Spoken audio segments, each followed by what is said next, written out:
in your house, house, house, in your house, house, house, house, in your house, house, house, in your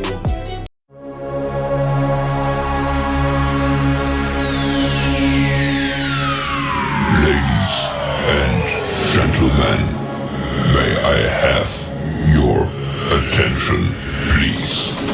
The show starts in 10, 9, 8, 7, 6, 5, 4, 3, 2, 1, go. Yeah.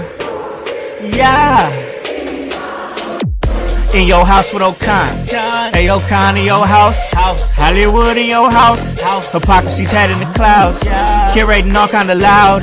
Wrestling in front of the crowds. Paragon's holding it down. Anybody can get it. Josh Joseph standing on his decisions. He is the voice. There is no choice. We is them boys in your house making wrestling noise. Moving fast just like cruiserweight action. In your house is the perfect distraction. Pumpers in your ears when you in traction. Get this work with some wrestling action. Smoke.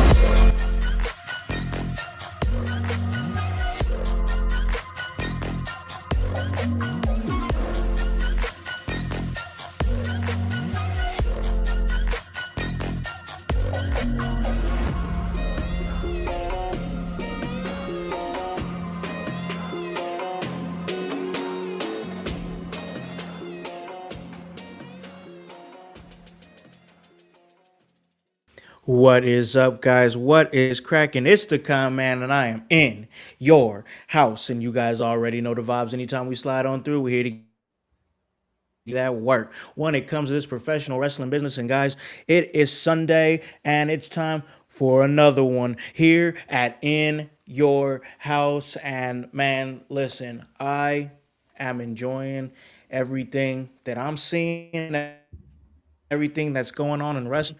But you know what, though?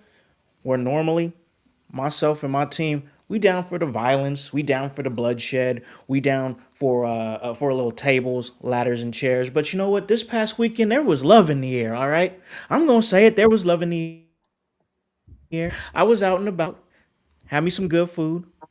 I was fat and full, y'all. I mean, for real, fat and full. Had a whole bunch of steak, baked potatoes, whatnot. Everybody was out. Everybody and their mama was out. It was one of them nights. I was even telling some of the people that I work with, I was like, hey man, it's been 6 years since Valentine's Day has been on a Saturday.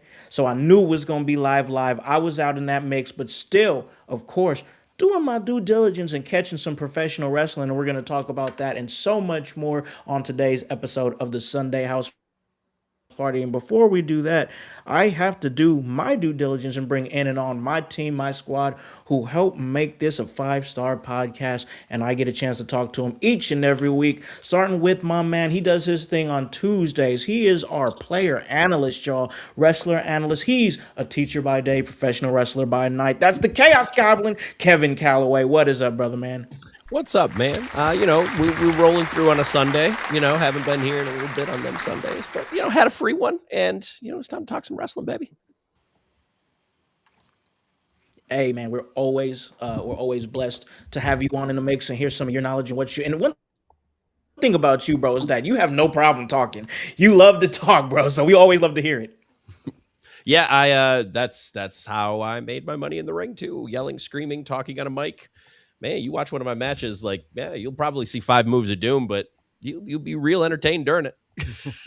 And you know what? That's one of the things here in your house is that analysis is so important because of the fact that your biggest thing is you focus on how people feel. Yep. You know what I'm saying? That's what we really talk about and what we preach here in your house when it comes to professional wrestling. And speaking of that, like I said earlier, we love tables, we love ladders, we love chairs, we love barbed wire, we love violence. And anytime that stuff comes up, of course, we got to take it to Wednesday, where I sit down with the educator of Extreme. But every day he's the producer of the show, The Voice. Josh Joseph, what is up, man? How goes it, house? How goes it, household? Chaos Goblins out there. I'm glad you came on a Sunday to sit down and talk with us in your house with some special wrestling talk. I mean, there's a lot going on this weekend. I'm glad to see the people who decided to do the hibbity dibbity on Friday. They survived Friday the 13th. Jason Voorhees did not get you. So that's good. You always got to be mindful of him, his mother may have started it, but he is out there to finish it. So watch out. It's just a great day. We have a special guest, and it's in your house, and it's a Sunday. So who can't have a smile on their face? Hey, absolutely, man. That is facts. And you talked about the fact that we have a special guest. So, a lot of people who've listened to this show over the years know that me coming into podcasting, coming into the wrestling game, started with the fact that I came from a very musical background. And once upon a time, I was somebody that was working really hard in the studio. I was putting out albums, putting out mixtapes, and putting myself out there to try to be in those positions to elevate as a hip hop artist. I have a huge love and passion for hip hop. Growing up, listening to it, being around it, being in studios with people who did many different styles of music, like R&B, hip hop, rock, things like that. It's music is a universal language, man, and I think that when you get a chance to be around other people that appreciate it on an elevated level the way that I do, I just am always interested in how that person works, how that person thinks, how they move. And we are now in a state where we have this little thing here where we get a chance to get together, fellas, and we get do this little thing called a podcast. And you get to put commentary on top of the things that you love, that you don't love, that you feel passionate about. And I could definitely see myself once upon a time, if it wasn't for the fact that In Your House became what it became, I could definitely see myself doing a hip hop podcast and still staying in that hip hop lane, still staying in that mindset, staying close to the love of the game as it is. So I always appreciate somebody that does the same, and he is doing his own music podcast, but also is a huge fan of professional wrestling. Hey, if you've seen some iconic moments here in Indianapolis with professional wrestling, you've likely seen this man's face. That is the host of the Music for Life podcast. Scrap Lotto comes on to In Your House. What is up, brother, man? What up? What up? Long time listener, first time guest. Glad to be here. It's happy, love to see what we about to talk about because I got a lot to say.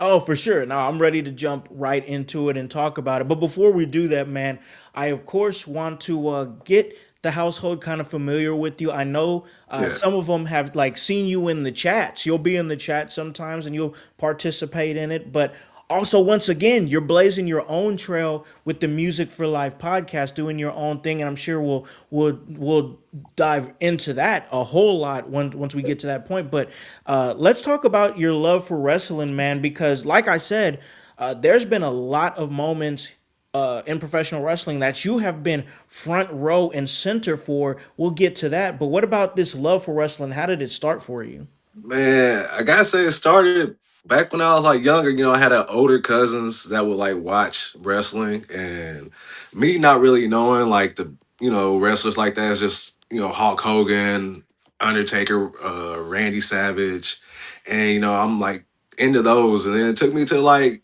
growing into my own like around the Lex Express years, like when Lex Luger was rolling around on the bus and he slammed Yokozuna. That's when I like truly like fell in love with wrestling. Like, okay, I get this. Like, I'm cheering for him and this and that. Like, I was a big Lex Luger fan, and then it ended up becoming Razor Ramon, and I was a Razor Ramon fan.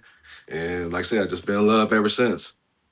Yeah, man. No, I dig that. I always enjoy seeing when somebody came into wrestling. Like, when was that moment that was like, okay, this is a thing? So I always find that to be interesting. But man, listen, we was talking about some of those iconic moments. What could you kind of jump on that and let the household know what are these iconic moments that you've been? How are you doing this? Being on the because I'll be up on there. I'll be exactly. I will be up on Facebook. I'll see some of the pictures that you're posting. I'm like, damn, my man's just on the floor like this show. That's I'm like, how? So like, talk. Could you speak to that? What are some of the moments that you've been like up close and personal for?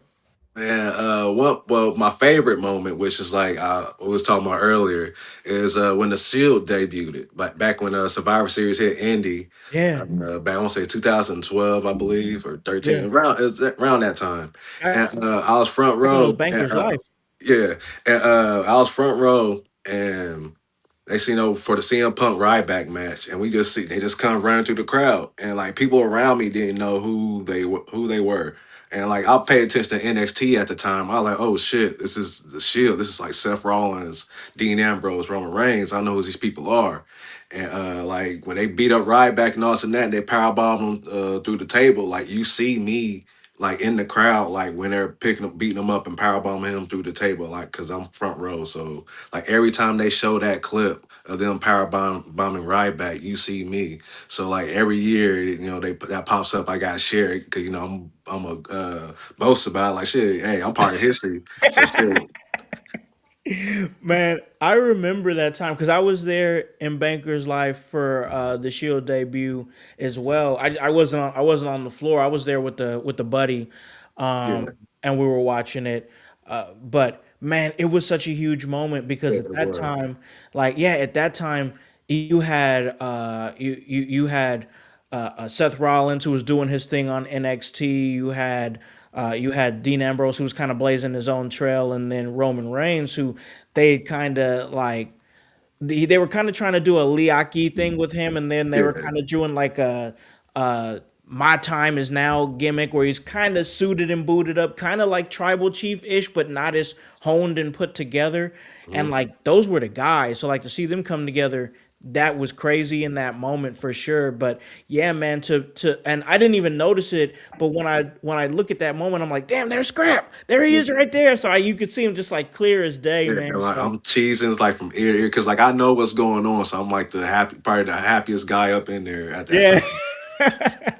That's crazy, And man. plus, That I was a big CM Punk fan, so I was happy seeing CM Punk go and get the win and shit.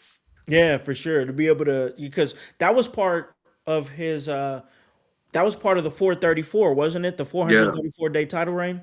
yep. And they made how they built it. They made it seem like this is the end, like this because Ryback was unstoppable at that point, Yeah. and they made it seem like okay, we're gonna put the strap on Ryback, and I'm over here in the crowd like shit, this might be it. But then when I see the Shield run through the crowd, like oh shit, let's go, like oh okay, let's go. Yeah, I remember that. They really booked themselves in some weird corners with Ryback at that time, if you guys Yeah. You were remember. fired. Kevin, I saw the look I, on Kevin's face. He was it's like, "Yeah, always they were." it's always wild because you'll have these guys that they're like pushing really hard.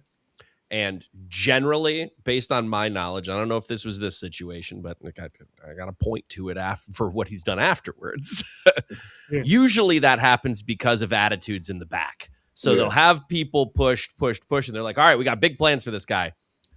And then that guy starts fucking around in the back or Yeah. something. I don't know, stepped on Vince's shoe wrong. Yeah. And all of a sudden the push is gone. So that's It'd be usually like facts. just to pull back the curtain a little bit. That's usually what it is if they're pushing Yeah. someone that hard, and then all of a sudden they take a fall from grace. Shout out Obafemi. Facts. Facts. All right, man. All right. I just wanted the household to kind of get to know Scrap a little bit, just because, like, in your house and Scrap, we've been we've been around each other and whatnot. He was there with us at our live podcast when we did our thing over there at Outhouse Records over there in Kokomo, and that was a fun time. And then me and Scrap, we just went to a show together Yes. just about about a couple of months ago now over there in Fishers for that show. And man, all right, let me just tell the story, and then we're gonna. I have to. It needs to be done. I Yeah. have to tell the story, and then Voice has some news for us that he's going to share, and we're going to give opinions on. So okay, so we're at this Fisher show here at AEW, And I'm sitting here, and listen, I'm already looking at Scrap, and Scrap's like, I don't understand why I'm here. This is not WWE. Why? What's going on? But he's giving it a chance because Scrap's a solid wrestling fan for sure, like for sure. So, all right. First off, we go to the seat and everything seems cool. I'm seeing some people that I've worked with, like backstage at other events or whatever. They're making their Ring of Honor debuts and whatnot. It's a great time. We're talking to people in the front row. It's great. The vibe is cool. It's immaculate. And then the guy in the front row that we were just talking to stands up. And when he stands up, his entire ass is out, bro. Like his pants are down, and you see his entire ass crack. No, not the ass crack, the whole ass. Yeah. And it's Hank Hill ass, bro. Yeah. It's awful. Flattest ass. Yeah. It was terrible. And like, I think we're all looking around at each other like, surely he's gonna pull his pants up. Yeah. And he never pulled his pants up. Nah. And so we're just sitting there staring at the ass, and lo and behold, this man is sitting directly, point blank in front of Scrap. Yeah. Jesus. Right in front of Scrap. And Scrap's just like, I mean, he don't feel the wind on his ass, bro. Why are you not? And it was consistent. Every time he stood up, it was like, damn. So we was dealing with that. God, We're the best wrestle, damn it. We're the best wrestle. Like, it was like, because like it's just funny because like you'll see stuff online talking about like all these are like AEW fans and stuff like that. Type to leave like shit prints on like seats because their pants are like down and shit like that. And then seeing that, and I'm like, oh yeah, the internet's not lying. Like It's real. it's real. This shit is real. I can't defend it. I can't, like, usually I do all I can to be like, hey, wrestling fans, we ain't so bad. And then shit like that happens. Yeah. And you're like, damn, bro, you didn't have a belt. But outside of that, I did have fun. I had a fun time. Like enjoyed the matches and everything. But outside of that moment, that was just a moment that I never experienced. And goddamn Harry Potter wannabes. Like it was a hilarious moment. And okay, and then the other moment where Tony Khan just starts trolling you. It was just you, Scrap. It was nobody else in that damn Fisher's Event Center but you, because he come out, he get all hyped on the mic and be like, oh, Indianapolis is amazing, and this is a great place, and we can't wait to bring a pay-per-view. I'm gonna go talk to the board of directors in the back right now. We're gonna talk about it. So he leaves, and we think this is the last that we see of Tony Khan. Nope. And even I think Bryce, social media manager here at In Your House, he was like, well, why does he have to meet with some board of directors? He runs the show. He owns it. He owns it. So we think that's it. And then Tony comes back and he's like, I just talked to the board of directors, and we're just definitely thinking about bringing a pay-per-view here to Indianapolis. Where would you want it to be at? Would you want it to be at Lucas Oil? Would you want it to be at? That's such Tony Khan verbiage, though. I just assume I could hear him saying that out loud as you said it. Yeah. Like, I just talked to the board of directors, and we were thinking about potentially, maybe bringing a show here, and I can confirm. Maybe that will happen. Like, what the fuck are you doing? Those are coke Tony? Discussions. That's what I was saying. Like, cocaine was running wild that night. When you're doing it with friends, man, you got ideas, and all they do is need a little effort, but you're doing coke. And listen, I'll just say this. He came out 2 more times after that. Yeah, he did. Yeah, he did. He came back out. Cocaine's just the voltage source that pushes all of the electrons and ideas out of the wires for him. That's cocaine. Yeah. Well, listen though, like tying it all back together though. That moment, those moments there for me, I got a chance to sit with my man Scrap, watch a wrestling show, see how he reacts to things.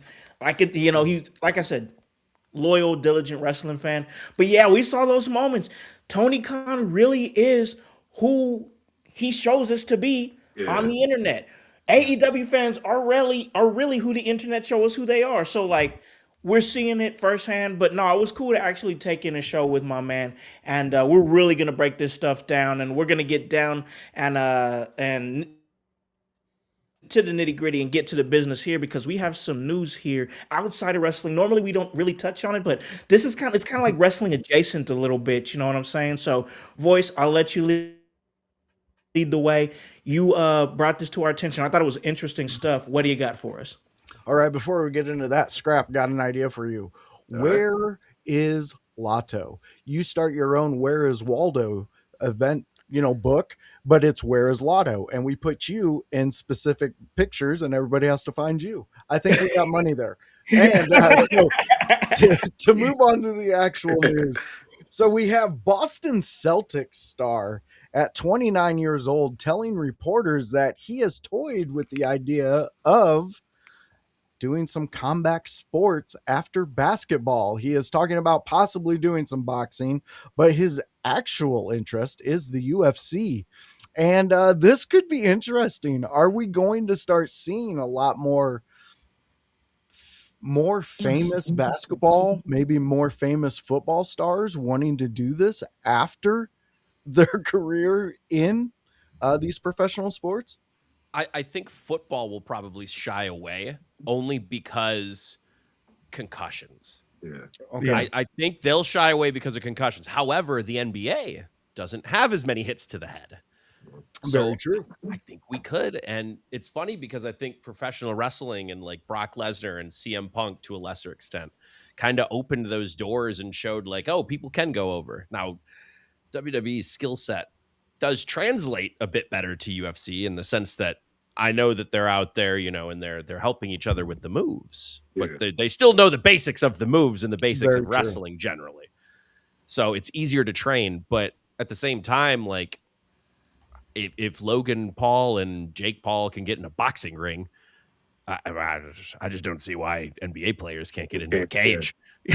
Yeah, and why not? I mean, a lot of them are doing extra training, dabbling into different types when they're in the off season to keep their body in shape. Yep.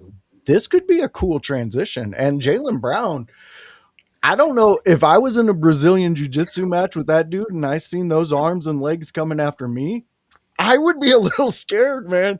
He can create distance. That dude, Jaylen Brown, could be quick. pretty cool in this.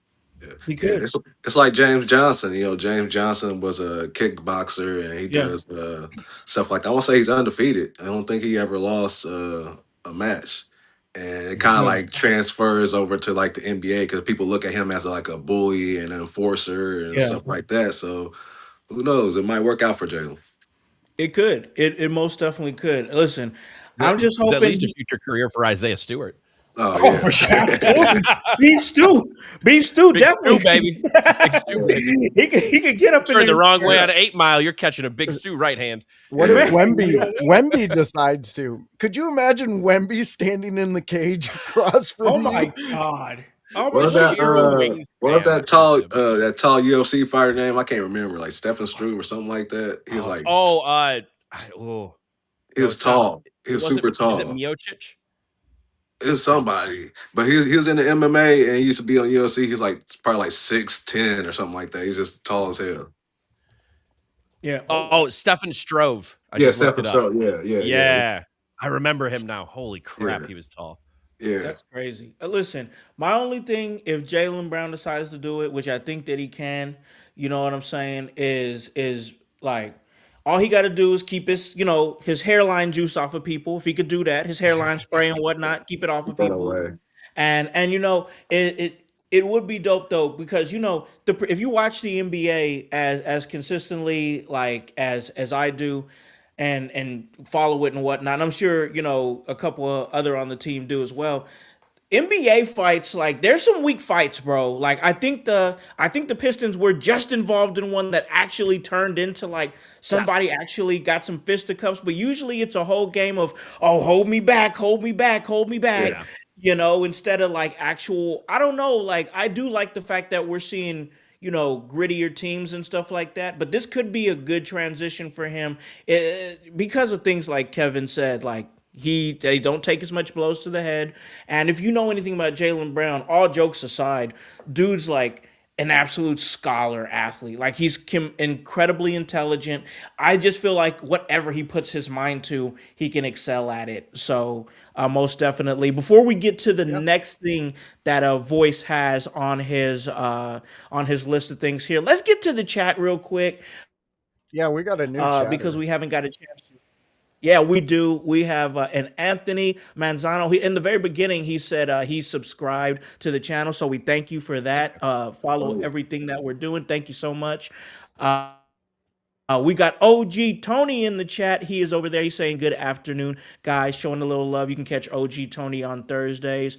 And then it continues. We have our new chatter, Anthony Manzano. He's giving some thoughts here. He says, is Wimby the same size as Omos? I don't Roughly. know. I just looked it up. 2-inch difference. Wimby is taller. Wow. That's crazy. Okay. And then he also says, that's weird. That's wild. And then he says, do you think any of the older millennial generations or LeBron or Kevin Durant could transition well to crossing businesses wrestling into the business, wrestling yeah, business? clearly.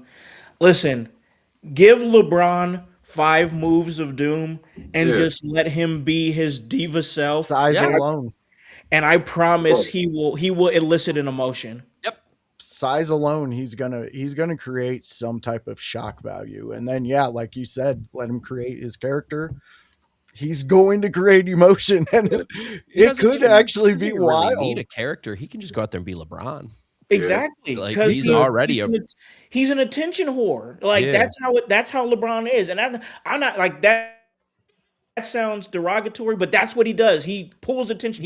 He thrives off of it. He'd be great in a wrestling environment. Rodman had an okay career as it. Yeah. He did. He sure really did. did. Even Shaquille O'Neal, to a lesser extent, did a Malone? little stint So with yeah, AEW. Malone. he did all right. Yep. So yeah, I feel like Brown could do it. Yeah. I don't know if I don't know about Durant, but I know Yeah. LeBron could. Only Yeah, because I just don't know if I can see the same. He doesn't soak up the attention as much. Yeah. He does. If that makes sense. He flies under the radar. Still an amazing basketball player, don't get me wrong. Yeah. But he doesn't soak up the attention like LeBron does, so I don't know if the stage of wrestling would work the same. He would have to that probably makes make a couple adjustments. And plus, That he's a makes big sense. stoner, so he doesn't have like that personality. He's just No, like a no. chill, laid back. Yeah, he just be guy. kicking it, bro. He's a Yeah. vibe. Yeah. I'd also say Tyrese Halliburton. Yeah. Tyrese Halliburton. Dude, Yeah. I He figured gets he it. was already in the NBA or in the WWE program. Yeah. Yeah, he gets it too. So I can see he him does. doing it. He Yeah, really does. Most definitely. All right. Great thoughts there by our new chatter, Anthony Manzano. We'll continue to get to your questions and whatnot, but we do got to continue on in the show. Voice, what was our second story that you had for us? All right, so as it stands right now, that former UFC heavyweight champion Cain Velasquez is out of jail. He will be released today. It's February 15th. He had a parole hearing, and as of the parole hearing, they gave him a February 15th release. So he will be out of jail. I'm keeping updated on it. I'm getting conflicting, clickbait places saying that he's released. And so you're then just trying to filter through the fake ass news or whatever. Right now I'm with Fightful. Yeah, and Fightful is saying as of a couple hours ago at 12:33, he's still in there. He will be released today.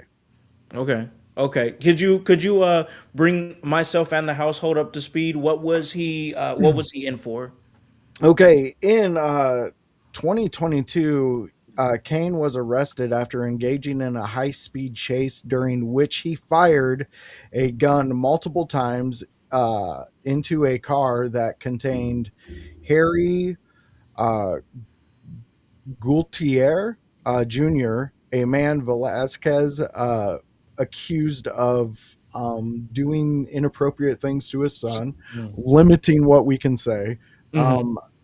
Cain faced a multitude of charges, including attempted murder. He ended up reaching an agreement with the prosecutors that saw him receive 5 years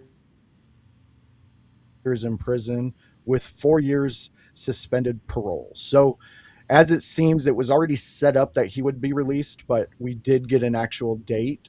As long as he followed the rules, I guess, set up in the jail. So it seems like the prosecutors already had this kind of set up, but he followed through. So this is the first step. He has 4 years left on his sentence, suspended. So I would assume as long as he follows whatever rules they put for him, he'll be done with this in the next 4 years.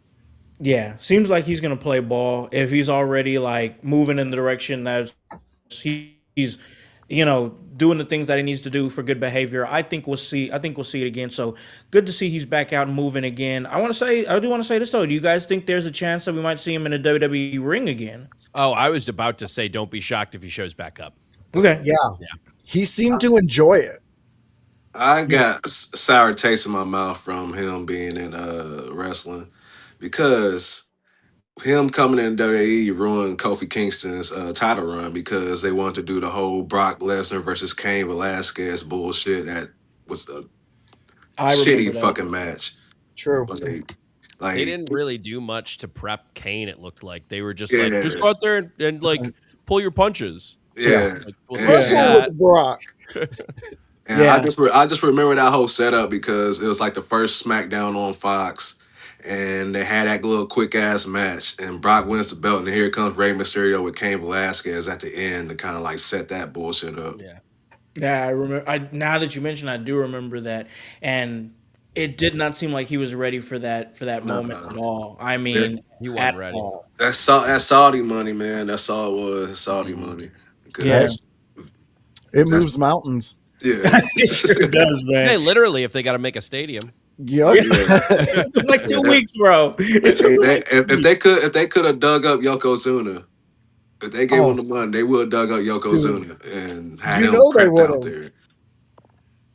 Oh, we got a comment here. Let's get to it. Oh, he says he can't understand. I think he why- says I can understand. 'cause Oh, he based can't on the rest understand. of it. Okay, that you're upset as they ruined Kofi's title run. But let's be honest, I believe he's Kofi saying a fan, Kofi yeah. fan myself. I'm shocked to even got a title run that was that long to begin with. So, Oh yeah.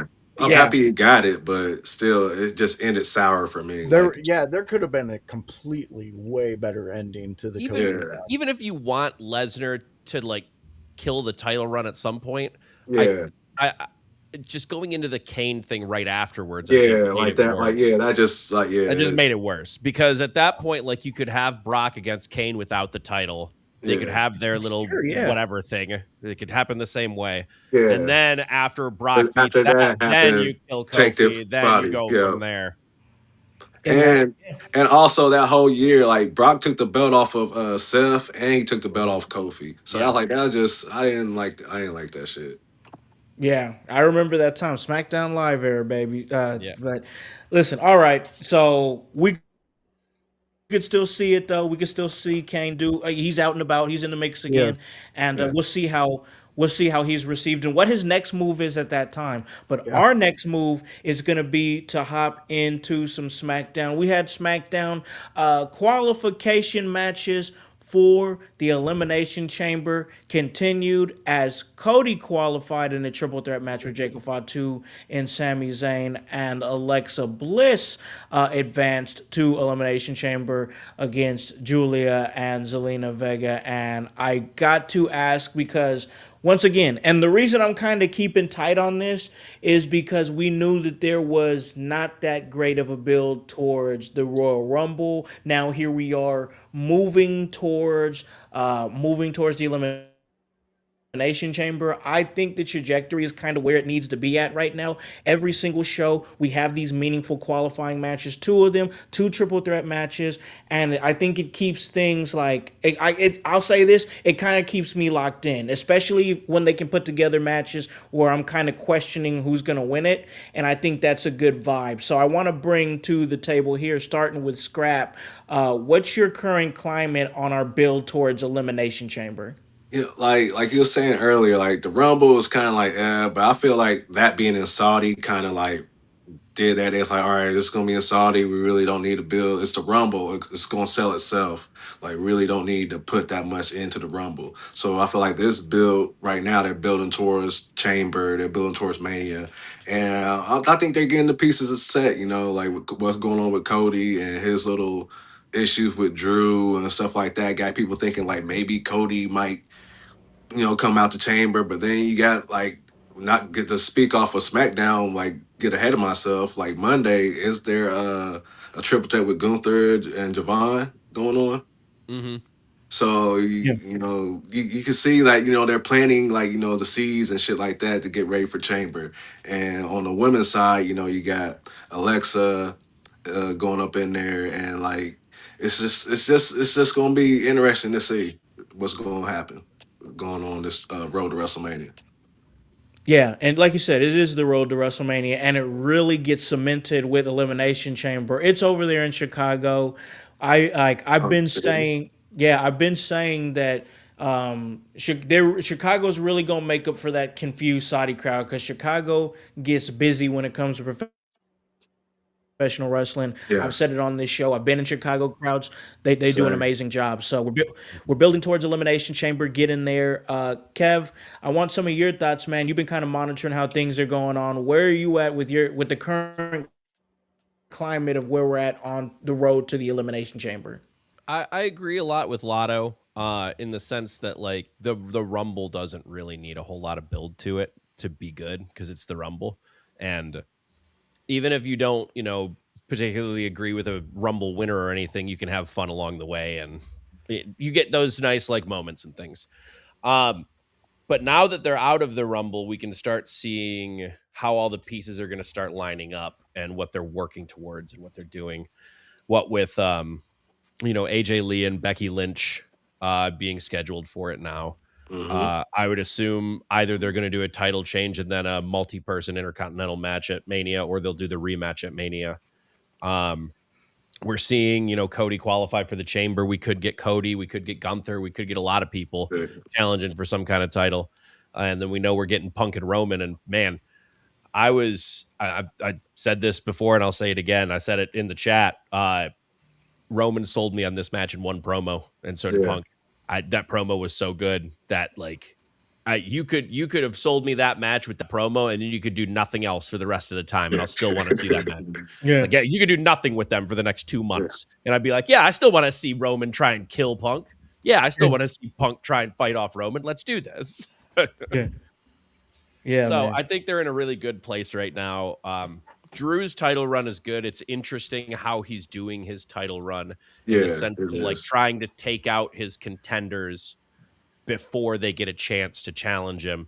Yeah, And it's also interesting because two of his bitter rivals were in the match for SmackDown. Not to get ahead too far, but two of his bitter rivals were in that match, and there's only one person he tried to get to win, and it's the guy he already beat. So that's an interesting dynamic to it too.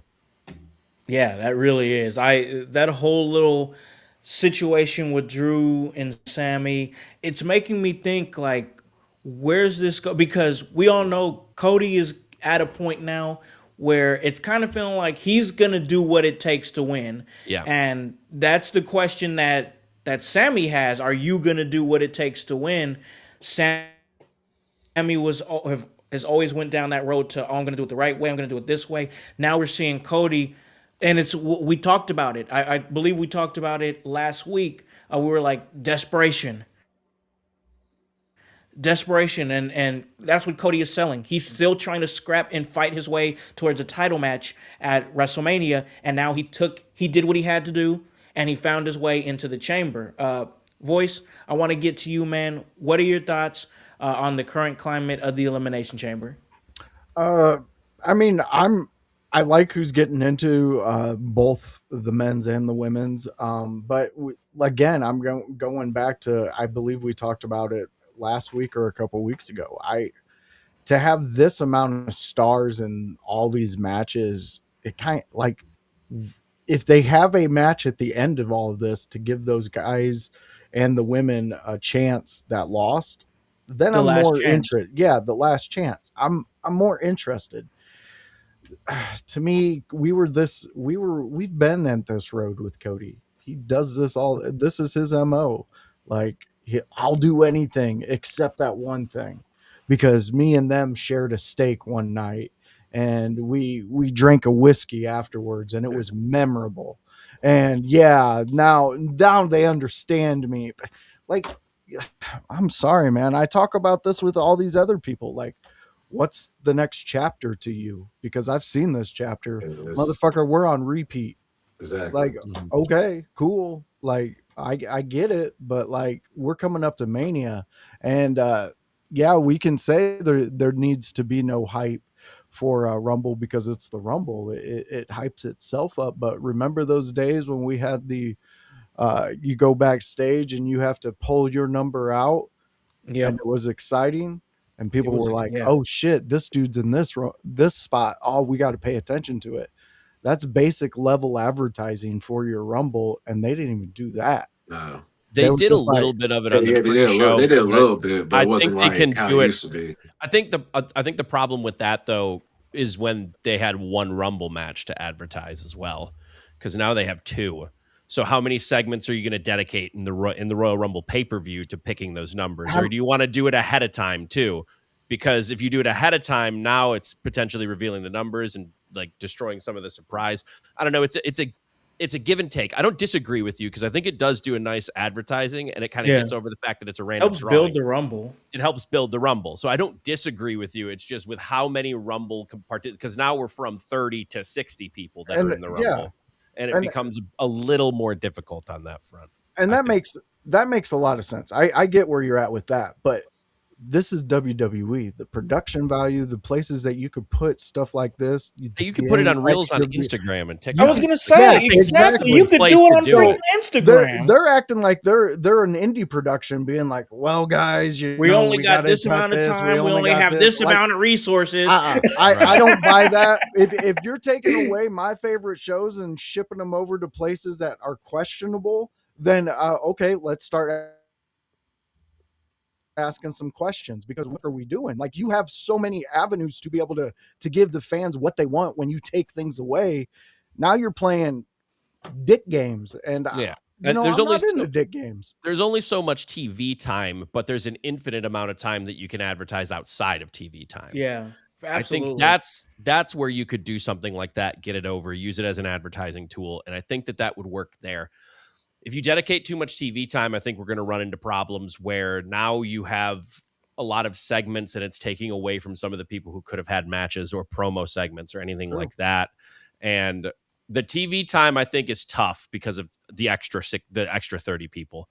But yeah, man, social media, like if they can get on their game and do that, I think that's perfect. Use it, and you could do it as an anthological kind of thing where like you don't have to have each person go there, do a 1 minute thing where they spin the wheel and then do it. You could have people with their numbers and be like, I just pulled my number from the Royal Rumble. It's 5 fucking seconds. And then the next person be like, I'm gonna win the Royal Rumble. I picked this number. I think we could have more announced numbers and still be okay. I don't think we need complete surprises every single time. I think some of it is good. Some of them surprise. I'm not saying all of them need it. I'm saying like I liked matches where someone got the 30th spot because they won the match. I liked the gimmick of that match, and it also advertised for the show. If you already know ahead of time who your number 30 is going to be, like, at least people won't be pissed when it's somebody they think it's going to be like outside of the company and it's just fucking Rey Mysterio. You know, like nothing against Rey Mysterio, but like the problem becomes now that they're almost using number 30 as a crutch for who's returning. Yeah. If that makes sense. Every year now, number 30 is a return. Here's a return. Here's the return. Here's the return. Here's the return. Like, I think the last few years, at least in one of the Rumbles, number 30 or 29, so I'm going to count them together, was a surprise return or a scheduled return or whatever, like some big thing. And that's cool. But you know, it would be more surprising if it happened in the middle of the match. Because this is a random drawing. How can these people keep getting lucky that they're 30th? Like, how is that possible that these returning people keep getting that lucky? Put them at 15. Yeah. Fuck it. Why not? Why not? See, I love that, Kevin, because you're exactly where my mind is. Like we can have the normalcy of it, but we can also play in that and give the fans a diverse viewing aspect of it, because that's what we're looking for. I mean, you could run little clips in the corner during a match of from the social media of who pulled what, and then you can also keep maybe 5 of them quiet. You're not going to announce these numbers, so those numbers, okay, so now we're looking at, these are the numbers. Who are we going to put in those places? Who's going to be? Is there going to be a surprise? Is it going to be somebody else? And lastly, before I move on, that spot for the number 30th, I think should be open to the roster. I think they should still have that 30th I think man it's a great match. way to build, to have a match for it. And Why not? it's the laziest way to build for that, because people are expecting to watch that match. You're already getting people, and that's where you can put your rascal of the roster, your guy who's always trying to get over on everybody. Put Dom there. Fucking Oh, Dom tell me that Mysterio, wouldn't number 30. pop. He All right. steals it. Here we are. Now he's all cocky in the Judgment Day warehouse. And then, like, right before him, Brock Lesnar comes out at 29, and he's coming out at 30. Like, well, shit, 30's not so good now. that's so good. Exactly. That's Exactly. heat. Dude, I love it, Kevin. I love where your brain's at. Yeah, no, that's awesome. I love that for sure. We are waiting for Scrap to come back to us, but we got to continue this conversation, and of course, we'll get his thoughts when he does come back into the chat here, come back to the group here, that is. But we got to continue the conversation here, because we just talked about the trajectory of the Elimination Chamber. We want to stay with trajectory, and that trajectory that we're seeing is with one Trick Williams. I wanted to make sure we talked about Trick, because Trick picked up another victory against the likes of Rey Fenix, and that's kind of been like the guy he's been they've been kind of going back. They're kind of having a series right now. And maybe I'll get Kevin's thoughts on this. Maybe they're trying to get, Trick, really, used to the main roster situation by having him a consistent dance partner. And that's why he's kind of feuding with Rey Fenix. But there's no denying that this cat on the mic, though, he has got it. He definitely has got a swagger about himself. The crowd, and let me first say, when he came out, the crowd was nuts. The minute his shit played, whoop, that Trick at the loudest of volume. It was insane. Cat is over as hell. The crowd is vibing with him on the mic.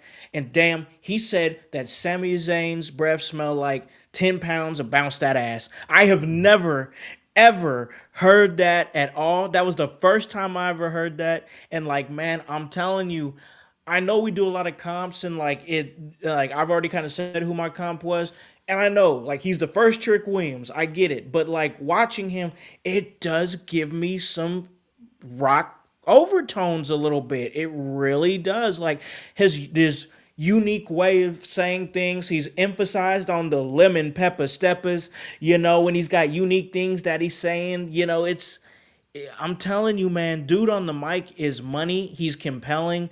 Everybody's saying, oh, he's this and that in the ring. All right, well, we have fond memories of The Rock, and I can't even think of a Rock 5-star, Tokyo Dome type match. That's not what I think of when I think of The Rock. The only one I can point to, I think, is Hogan Rock. There you go. That's about it. That's it. Yeah, that's about it. The rest of them, they were all solid. They were always entertaining. We were always hype as shit for The Rock. But I think the only one that you could point to as a 5-star match is Rock Hogan. Yeah.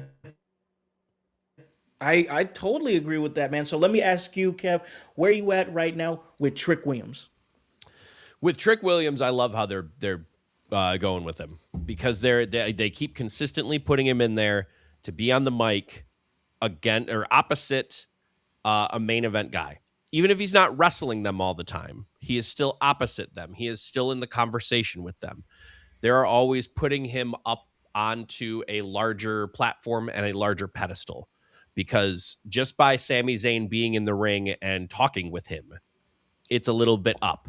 As long as Sami Zayn is careful not to just bury him down with words, you're good. And it's good that Trick knows how to talk, because that's, as I've said many, many times, that's like 90% of the game.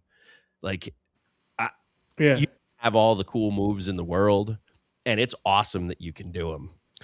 But at the end of the day, the guy next to you can do most of them too. Yep. Know what he can't do, the guy next to you, is be you.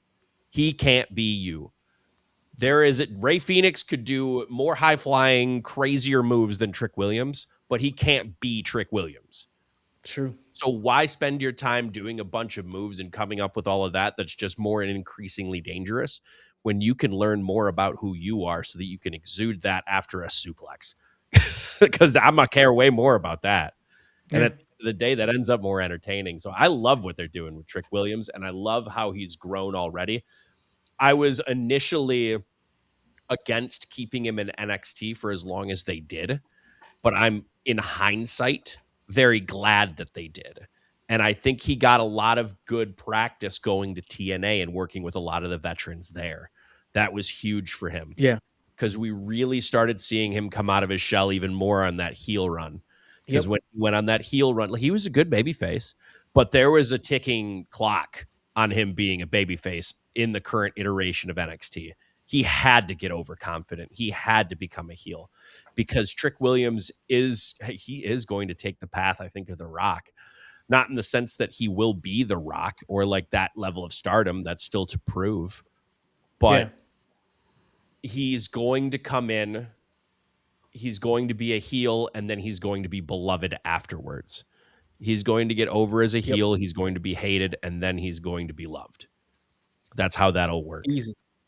Yep. It's going to be so organic too. Yeah. And I love putting him in there with Ray Phoenix, because Ray Phoenix can make anybody look good. Yep. OG Tony literally just said that in the chat as well. I didn't even see that. Yeah, he made him look great. Yeah, most definitely. No reason not to. And to answer another one that I saw come up, put him with his brother already. I'll get to that one too. I think they have bigger plans for Penta is the problem. So now I think Ray Phoenix is kind of in a holding pattern. Yeah, and he'll be in this position where he looks good but loses, kind of the Ricochet position while he was there. And then eventually, once Penta does some stuff in his singles, they'll put them together, I think. Or they might just do outside stuff together, so like AAA, things like that. Sure. I don't know. And Penta does feel a little lost in the shuffle currently. But I think they're going to end up having him do something at Mania. I just don't know what it's going to be. My guess is that he or Finn will probably take the Intercontinental title off of Dom. That's my guess. That seems fair. And then I guess I'll answer this question while I'm here and still talking, and then I'll pass the baton finally. Sure. I've been seeing this from the beginning. Trick to me as Booker T when he was part of Harlem Heat and before he won the. Yeah, actually, I could see that. Where Trick and Mello together were kind of like, this is Booker T and this is Stevie, and we're seeing them like split into their different scenarios now, and I think Trick is becoming more of the Booker T. Not that Mello is bad by any means, but I think Trick is looking more like a star currently than Mello is. Not in the sense that Mello looks bad, because I think he's still in a good light doing what he's doing. But Mello is a guy who's way more seasoned and is more of a workhorse guy. Where think journeyman, like real good at their job. But Trick is the guy, like he walks through the curtain and they're singing his music. That's what he is. So he has the star power advantage. Huge it. Yeah, he has the it factor and the star power over Mello right now. But I've talked enough. I'll pass it off. No, we always appreciate the insights, man. That's what we bring you on here for, bro. But I do want to get my man Voice's thoughts here on the current trajectory of Trick Williams. They're doing everything that we expected them to do, which is shocking. They're highlighting him in great matches. They're giving him his moment to go out there and show why the people who loved him coming up out of NXT got behind him. Trick, I don't understand why anybody would have some type of negative reaction fan wise to being compared to as The Rock sometimes, because to me, when you're compared to that, I look at The Rock's career. The Rock came in as Rocky Maivia. Yeah. Like, people hated this gimmick. Yeah, I remember. But we knew what The Rock, you kind of seen something that The Rock could give you, could bring to the table. There was an energy, something weird. Then they gave him this moment in which he took advantage. Yeah. He really took advantage. He became somebody that we had the nation of domination get behind, and like, I remember it. It was a huge thing, and it was awesome to see. Thing. Yeah. And then you seen The Rock do exactly what Kevin said. He separated himself. He made himself a different attraction to an already big attraction. And in that, we got what we got with The Rock. We got the Hollywood star. We got the big energy. We got the guy who moved mountains. So why would you even be any type of anything with that, being compared to that dude? You know, that's a big compliment. It's he's not stealing a gimmick, almost in gimmick infringement like LA. He's not doing anything The Rock's doing. Yeah, no. He's not. He's just, it's the whole energy. It's the bravado. Exactly. Like The Rock carried himself. You can go back and watch from his start in the WWE to what we got now and see the evolution of him. And that's I guess that's where I get lost with my whole idea about the next chapter with these wrestlers. I want to see that, because back when I was watching wrestling like a more aggressively than I do now, I remember the evolutions of these guys in their stardom. The Rock, Austin, all those guys, even Big Show, things like that. Like, those guys were huge moments in wrestling. The Undertaker, my God, he changed more times than, anybody that I know. And every single time he still had this basic core. So I love Trick. I love where they're at with him. I want to see bigger things with him. He's like Mello to me in my fandom for watching them rise. I don't think it's going to take as long as it took for Mello to get a title. Trick captivates people. He's lightning in a bottle, and their understanding of that. And let's start selling it at the supermarket. Yeah, no, you're absolutely right, bro. You made a lot of good points there. And we've got Scrap back with us, and I'm about to get his thoughts on Trick Williams. We have Anthony Manzino. He says they're saying Ricky Saints is more than Rock, is more The Rock than Trick is. So, like, let me touch on that real quick, because when we say The Rock and Trick, it's more like, once again, the bravado, the top billing potential that he has, the eye-catching, attention-grabbing moments that he brings, which I think is the positives from The Rock's personality and character that he gave us in the ring that led him to Hollywood stardom. Ricky Saints, it's more aesthetic than anything else. Literally, he looks a lot like The Rock. Like, if somebody said, "Hey, that's The Rock's son," I don't think people would really bat an eye like that. Dude, that's Timu Rock. That's the thing, bro. Like, you look like The Rock, but when we say that Trick is it reminds us of The Rock, it's the character. It's bigger than what you look like. It's how you carry yourself. Yeah. And that's the big difference there. So we got Scrap back with us, man. I wanted to get some of your thoughts, because we were just talking about Trick on the mic, all the things that he said about Sami Zayn, saying that his breath smelled like 10 pounds of bounce that ass. And I've, once again, like I said earlier, never heard that. Just the unique vibe that he's carrying, the attention grabbing moments that he's having with the crowd. Where are you at with Trick Williams? Well, first, let me get this off my chest. I blame Tony Khan for all the stuff that just happened with me getting kicked off. So it's all Tony's fault. It's Tony. Man. I blame Tony.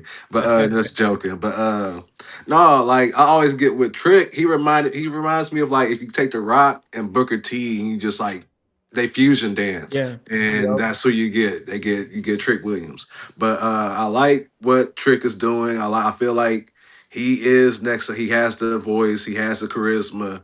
Like his in ring ability isn't there, but it doesn't need to be there because he has hundreds on the other stats. Like you don't need to give me 5-star bangers every time. Like you give me 3.5-star bangers and you got good character and also that I enjoy it. Like that's all I really want out of Trick. And I feel like Trick is on the right path of doing something great. And he got the crowd behind him. I feel like he got backstage behind him too. And like I said, the sky's the limit for him. Yeah, I Yeah. like that.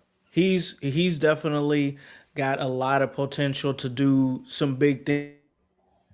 And it's crazy.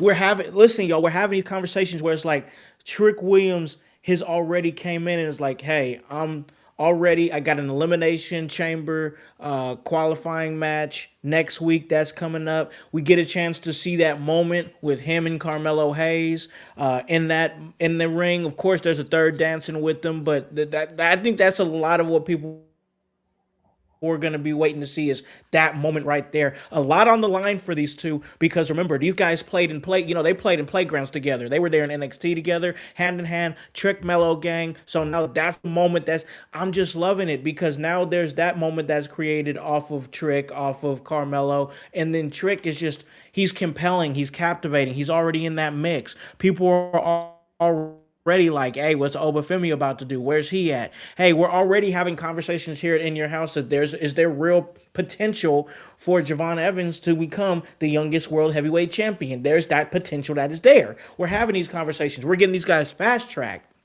So I'm enjoying seeing it. But I thought this SmackDown, it was a lot of like building towards some other things because we had the women's tag team championship match, and I think a lot of us have been vocal on this show about like, all right, I love Rhea Ripley and I love Io Sky, but I don't love the Io Sky Rhea Ripley tag team Yeah, champions. I'm over it. yeah. Yeah, I don't love that. And honestly, I was kind of like, are they gonna pull it on SmackDown? Because SmackDown's kind of like they'll sometimes they lately there's been more of a hey, we might change a title on a random, SmackDown or something just because we want to keep things interesting. So I thought they might pull it, but then what they ended up doing is it ended up going to like a no contest, and it leads me to believe that Nia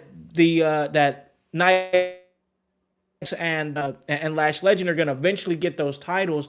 They're just holding it off towards somewhere else, maybe Mania, but I don't know if they're going to wait that long. I don't know. I definitely want to get everybody else's thoughts, but I want to come to Kevin real quick because I'm just asking, man. You saw that it happened in a no contest. I mean, to me, that still believes that they have intent for them to win those titles. But like, what's going on? When are they going to pull it? I don't know. I do like that they're putting more women together into tag teams and keeping them in the tag teams. Yeah. I will say that because otherwise you don't have a women's tag division. You just don't. And you need people with star power like Io, like Rhea, in that division so that they can help bring people up just based on their own star power. That's why the Bellas are both back. I guarantee. So that someone can say, oh, I beat a legend team, or, however you want to phrase it. Mm-hmm. The same thing they do when they bring back the Hardys every so often. Yeah. The Hardys, now they beat a legend tag team. Beat the Dudleys, now you beat a legend tag team. Like, they're there so that they can put some people over, which is good. Yeah. That's what you want. Now, as far as when Rio put someone over, just judging on how they're trying to make the tag team division feel more important, my assumption is Mania. I think that they're just going to do that because unless Rhea is going to factor in, and I say Rhea specifically, unless Rhea is going to factor into the women's title match at Mania, they need something for her to do. And I don't think that they're going to split up Io and Rhea. No. I think they're going to keep them together. I don't think they're going to run the split for a while. I think they're going to keep them as a tag team so that they can keep helping other tag teams and build up other tag teams. And I think that's a smart placement for them. Their tag title run has been fine. I'm not saying it's anything, huge. I'm not saying it's anything bad. I don't think it's either. I think they're just kind of going through. And we're waiting for other teams to build up because we can't do Charlotte Alexa because they're clearly going towards a split. So that's not going to work. If you're going to do Lash and Nia, I think the money time to do it is Mania so that they can win it at Mania and do it in Have some that moment. way. Yeah, and have that moment. It clearly won't be at Elimination Chamber because Rhea's in the chamber. Maybe they'll have interaction. Maybe Nia will be in the chamber. Maybe Lash will be in the chamber. And then you can kind of start setting it up there. As far as when they're going to pull the trigger, I wouldn't suspect it until we get closer to Mania. Unless there is an unless they are going to pull that trigger and break them up and have them face each other at Mania. But I think they aren't going to do that yet. I think they're going to wait that out, and I think they're going to have other tag teams beat them around first, and then they can have the breakup, and then they can have like next Mania, maybe SummerSlam. Yeah. It's a lot of moving parts with it, man. I just know personally, as a watcher of the show, I miss Rhea as a destroyer. I miss Rhea as a destroyer. I miss Io Sky as the five-star match machine. And I get it that this is kind of necessary right now. I totally understand that. But it's just like you said, it's kind of they're just moving through the motions. Like they're having fun together. Like I'm not saying that they're not having fun together, but it's like they're not putting on poor matches either. It's just I feel people are. It's tough with face title runs. Yeah. I preach this a lot. If you have a face title run, it is more susceptible to getting stale quicker because most people want to see a face on the chase, not as the champion. And they don't admit that to themselves because they don't actually realize what's happening. So you see people turn on Cody Rhodes' title runs. Why? Because he's a face champion. Does he have to defend it a few times before he loses it? Yes. But do you want to keep it for a year as Cody Rhodes? No. That's not the right booking decision unless you got like Hulk Hogan or Steve Austin and people are just going to be behind him because the glass breaks or the Jimi Hendrix starts like or Real American starts blaring through the speakers in the 80s. If it's blares now, it's a chorus of booze. But they get that like they were ready to keep the face champions for that. Like the Luthez's, the Pedro Morales's. Different times, bro. It was different times. But now that the curtain has been pulled back enough, now face champions don't work as well. No. They just don't. Yeah, and it's true. It's all about the moment of them winning, not about the moment of them keeping it. Because the second you get to about, I want to say month 4, month 5, that's when you're going to start seeing people change and turn. Yeah. Honestly, I always felt that long title reigns are boring. Like I always felt like hot potato with the title isn't bad sometimes. Like, like it's cool to have like a 3-4 month reign, then you toss it to somebody else. You don't need to have it for 8-9 months and then lose it, and then you still in the hunt and you get it right back a month later. Like that's I don't see an issue with that either, and they've definitely booked themselves into a process right now where they're doing too many long title reigns. Yeah. And it's just like, we got to start hot potatoing some of these. Yeah. I like that they did that with the U.S. title because they hot potatoed it for a little while. Perfect. Love it. Yep. They're kind of doing it here or there with some other titles, like tag titles keep moving around. Yeah. Cool. Let's do that. I'm here for it. But I think we need to start seeing the world championship move. One of the world championships. Don't get me started on 2 world championships. Yeah. But hell, like, one of them need to start moving around more.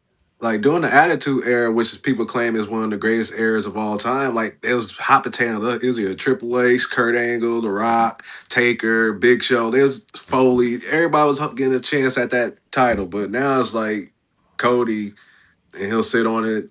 Then he'll drop it. Then he'll get it back. Then like it's just getting played out and boring. So I was listening to Chris Van Vliet a few months ago, and he made a point on there. I think he said it was either in 1999 or the year 2000, and the WWF Championship changed hands 9 times in a year. Yeah. Mm-hmm. 9 times in a year. That's in this current era. That's unheard of for a world championship to change hands 9 times in a year. That's crazy. That is crazy. I don't know, man. I just think that's crazy. But listen, we're gonna kind of turn it down on the SmackDown conversation because we still got AEW Grand Slam to talk about for sure. So I want to get Voices thoughts here. You were watching the SmackDown, you checked it out. I just want to get some of your overall thoughts as far as like this SmackDown, and did it give you what you needed this week in terms of building towards Elimination Chamber, building towards what's next for them? Where was you at altogether with this episode of SmackDown as a whole? Yeah, I mean it's doing exactly what it's supposed to. It's painting a clearer picture for Elimination Chamber, which was a big fan critique of Royal Rumble. There was no, it just didn't seem like they gave a shit. They were just like, you're gonna watch it, it's gonna be here, so deal with it, and we did. So I think this one was good. I like SmackDown. I've always liked SmackDown ever since it was gifted to The Rock, um, for his own show. I mean, I love it. It's my type of energy when it comes to wrestling. It's what makes me miss Monday Night Nitro. I was a Thunder kid. I I loved was gonna Thunder. say, I literally was about Thunder to was say, my shit. you're the Thunder guy, you're the SmackDown guy, you're the Collision guy. That's Yeah. you. I like those shows because to me that's where we get to see the almost the oh my god moments, Yeah. the character changing moments. And when you guys were discussing the subject before, what makes me like with Cody, when he's leading up to a title run, his entrance is amazing. They have all these pyros, all these things. When he gets the title, the entrance never changes. You know why we loved Austin? Because Austin was simple. Glass break, Austin 316. It never changed. That's what you always get. There was no grand thing. Yes, once he got into the 2000s, they started bringing in bands doing things, which I enjoyed Austin's. I think it was Disturbed did it with him. Yeah. But it was good. Anyways, going back onto that.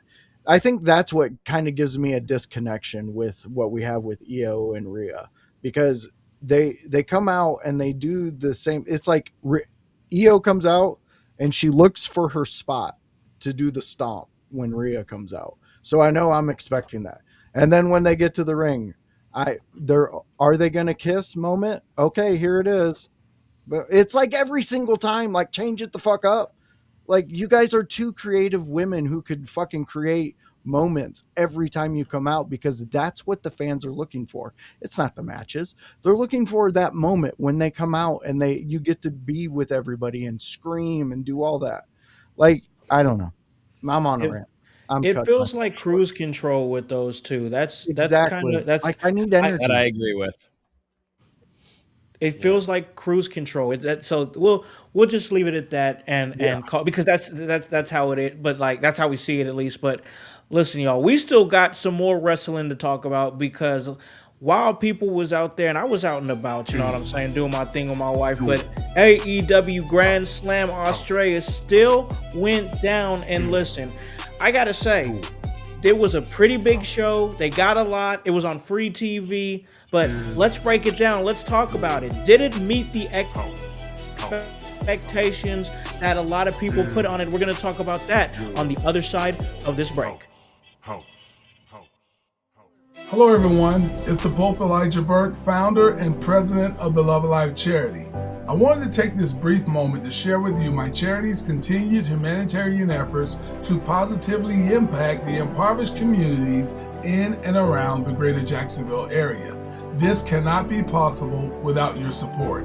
If you'd be so kind, please take a moment to visit our website, love-alive.org, to learn more about the charity and its mission.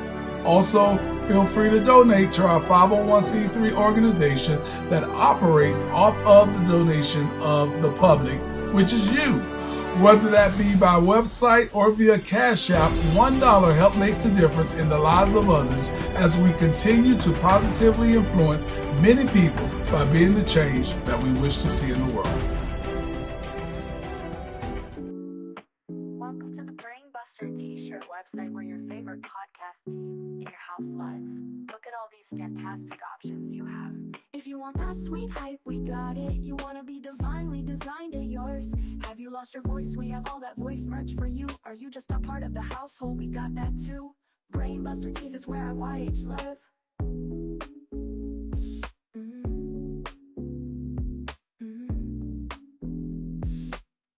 Brainbuster Tees is where IYH live.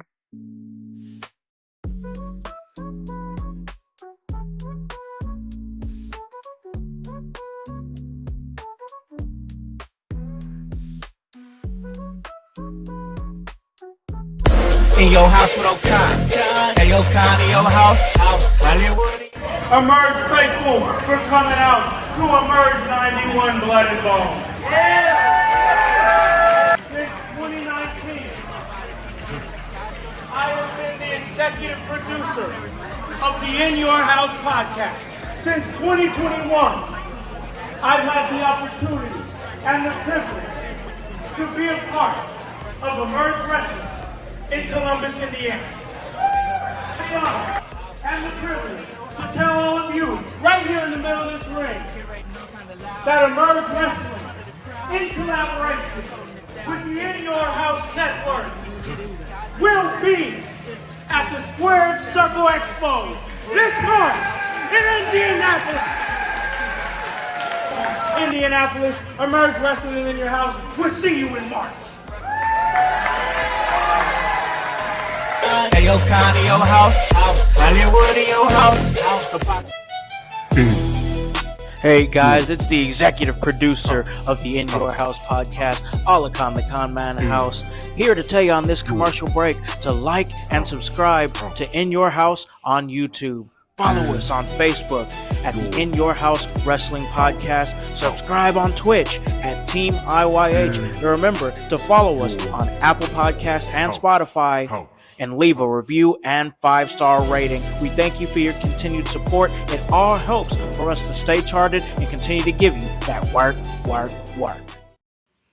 Hey guys, welcome back to In Your House. It's the Sunday house party, and I'm kicking it with my man, the voice, Josh Joseph, the Chaos Goblin, Kevin Calloway, and Scrap Lotto from the Music or Live podcast. And we just had a Smackdown discussion, and listen, I do believe the Smackdown is moving in the right direction. And listen, as you guys know, I've been chilling. I've been doing my thing. I'm off work until Wednesday, man. Like, I don't got to go back until Wednesday, so I'm chilling. I see voice over there shaking his head like, dang, I gotta go back tomorrow, bro. It's gonna be cold, and you're gonna be at your house. Cody, I'm house. I'm gonna be snuggled up, bro. I'm gonna be snuggled up, and you know what? I'm gonna come back from my workout. Before that, I'm gonna take my apple cider vinegar gummies before my workout, and then I'm gonna come back and I'm gonna chill out, and I'm gonna go because I got like a whole little blanket, bro, with like the arms in it. So I'm gonna put my arms in my blanket, bro, and I'm telling you, this is for you, voice. This is for you, voice. I'm gonna put my arms in my blanket. I'm gonna hold my PlayStation controller, and I'm gonna take me a couple of ashwagandha gummies with a little help from Goalie Nutrition. That is Goalie Gummies, and you can get your wellness journey started too. All you gotta do is go to goalie.com. You can put in promo code IYH. Will help you out, give you that 10% discount, and let them know that In Your House sent you. And check out everything that we're doing on Facebook Live, on YouTube, on Twitch, on X, and then of course you can catch the podcast version on demand on Apple Podcasts and Spotify. So, like I said, we had AEW Grand Slam Australia, and you know, we are a podcast that has always been known for keeping it real. We keep it honest. And let me prefix all that with this. I think AEW has done a fantastic job in like the last 4 or 5 months since myself and Voice really just jumped right back into it. We said, screw it, we're jumping in and blood and guts because we enjoy that match. And the match really got us back into the weekly shows. So I think they've been doing a great job. But I put down in my notes because I was taking some notes on it because I was just kind of watching it, and I was watching as much as I possibly could while I was, Between being out with my wife, spending time with her on Valentine's, the night of Valentine's Day, and we did that, and then I watched some of it a little bit like late last night, and then caught the rest of it this morning, and I just set down some notes, and one of the biggest notes that I put down on my note app here was this show really had a lot of empty calories.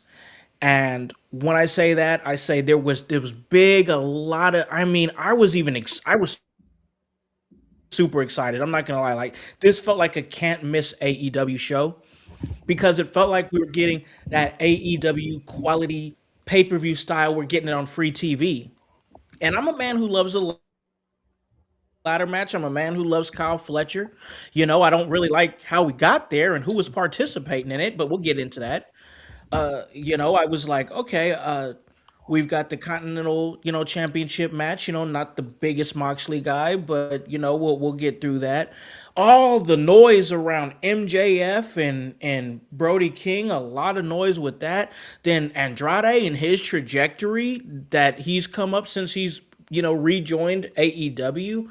I just thought there was a formula for a lot of cool things moving, but instead it was just like a whole lot of flash, not a whole lot of substance.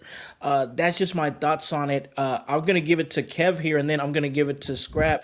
Kev, overall thoughts on the show? We're definitely gonna break it down, but like, what were your overall thoughts on this AEW Grand Slam from your perspective? I think empty calories was a good word. I think AEW struggles from doing matchup booking sometimes, and we were seeing some differences in that for a little bit, and it felt good. And, we were trying to build stories. We were trying to build, reasons around people.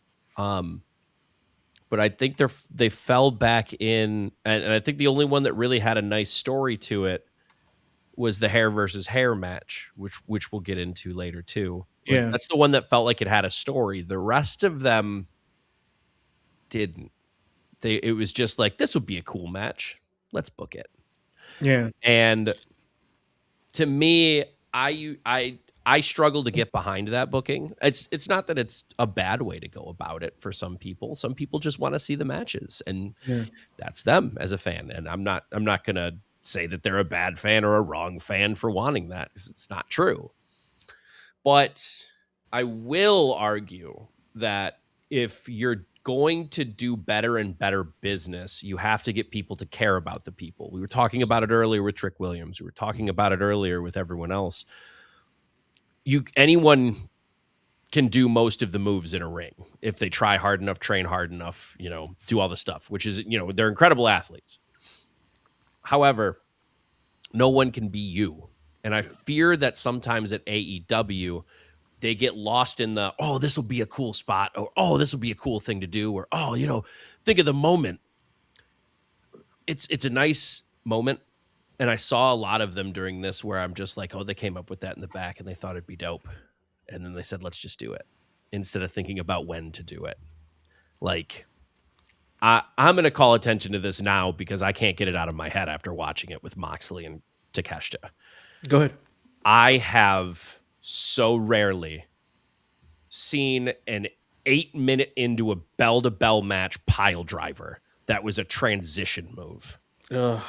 It was Moxley hit him with a pile driver at like 8:50 or maybe a little bit later. I don't know. Maybe my count's off. But then he just got up, looked at the crowd, and did one of these. And it's like, cheer for me. It's like, dude, there was a pile driver, and you just hoed it out so that you could just look at the crowd. Yes. At least pin him. I still don't agree with the placement, but like at least pin him. Yeah, man.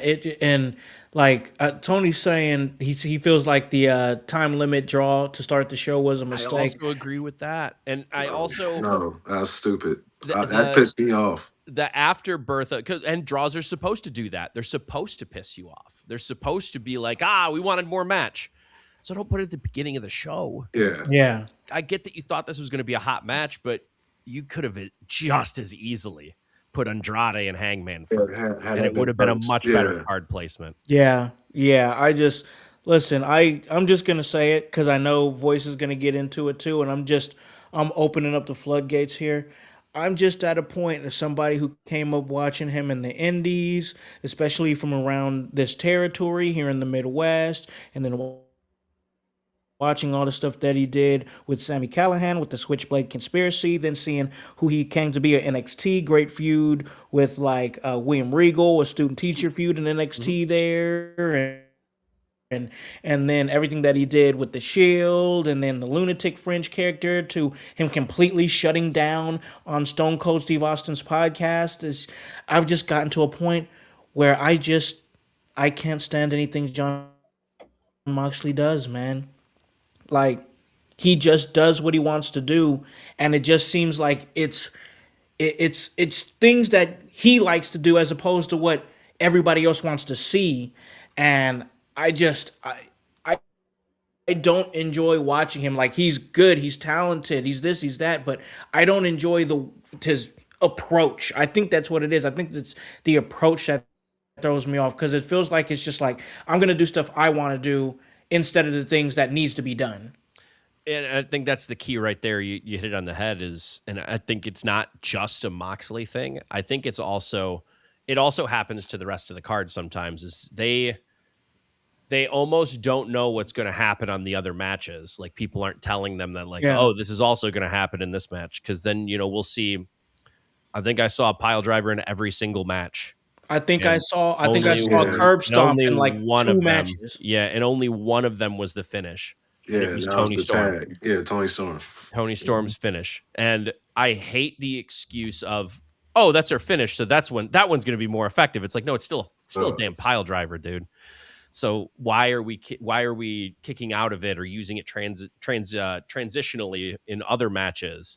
And then this one's it's a finisher. Yeah, I don't like it. It starts to get to a point where you're using the same move over and over and you're getting diminishing returns. That means, to me, what that ends up training your audience to want is more and more dangerous things. And the more and more dangerous things you do, the more and more injuries you run into, the more and more issues you run into. And I worry for AEW, and I think I've said this before too, I worry for AEW's injury list, because and I just worry for the guys who work there sometimes, because they can be so hard hitting and doing such dangerous things on almost a week to week basis that I don't know how long their careers will be. And that worries me as a worker. Like, I don't know a lot of the people who are floating around on the rosters, but I want to see people eat and I want to see people make their money. I don't want to see them have to retire early. Absolutely not. You want to see them be able to work for a long time and have those opportunities, and that's just, like I said, man. To me, this was a misstep for them in terms of that. But I want to give it to Scrap here, and then we're going to go to Voice, and then we're kind of going to break the show down a little bit. We'll keep it tight, though.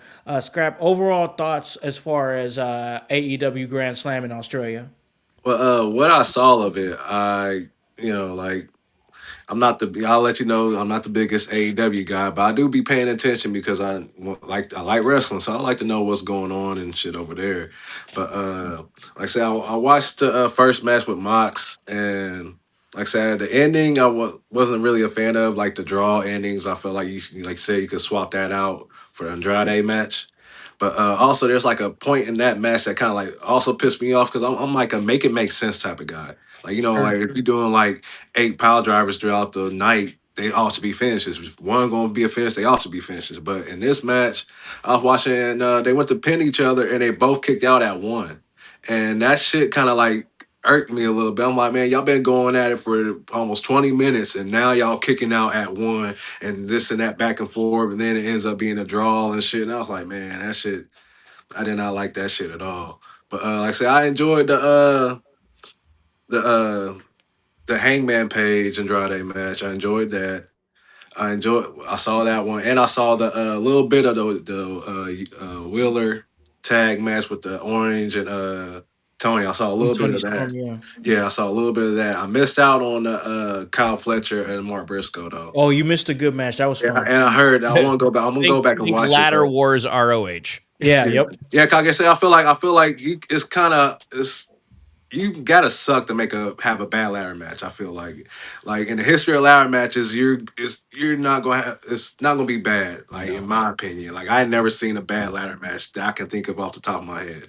So I feel like that was probably a good match, probably the match of the night. But and I saw bits and pieces of Brody and MJF. Yeah, Yeah, yeah. It but was like a overall, it was a nice show. Like I wasn't like like blown away by it, but it's like I enjoyed what I seen other than what what I took away from it. sure. I think for what they built as far as card wise, as far as when you look at the card, you're like, dang, on paper, this could look like a great show. I think it fell below expectations for me personally. Voice, where are you at with the overall thoughts, overall opinions on AEW Grand Slam?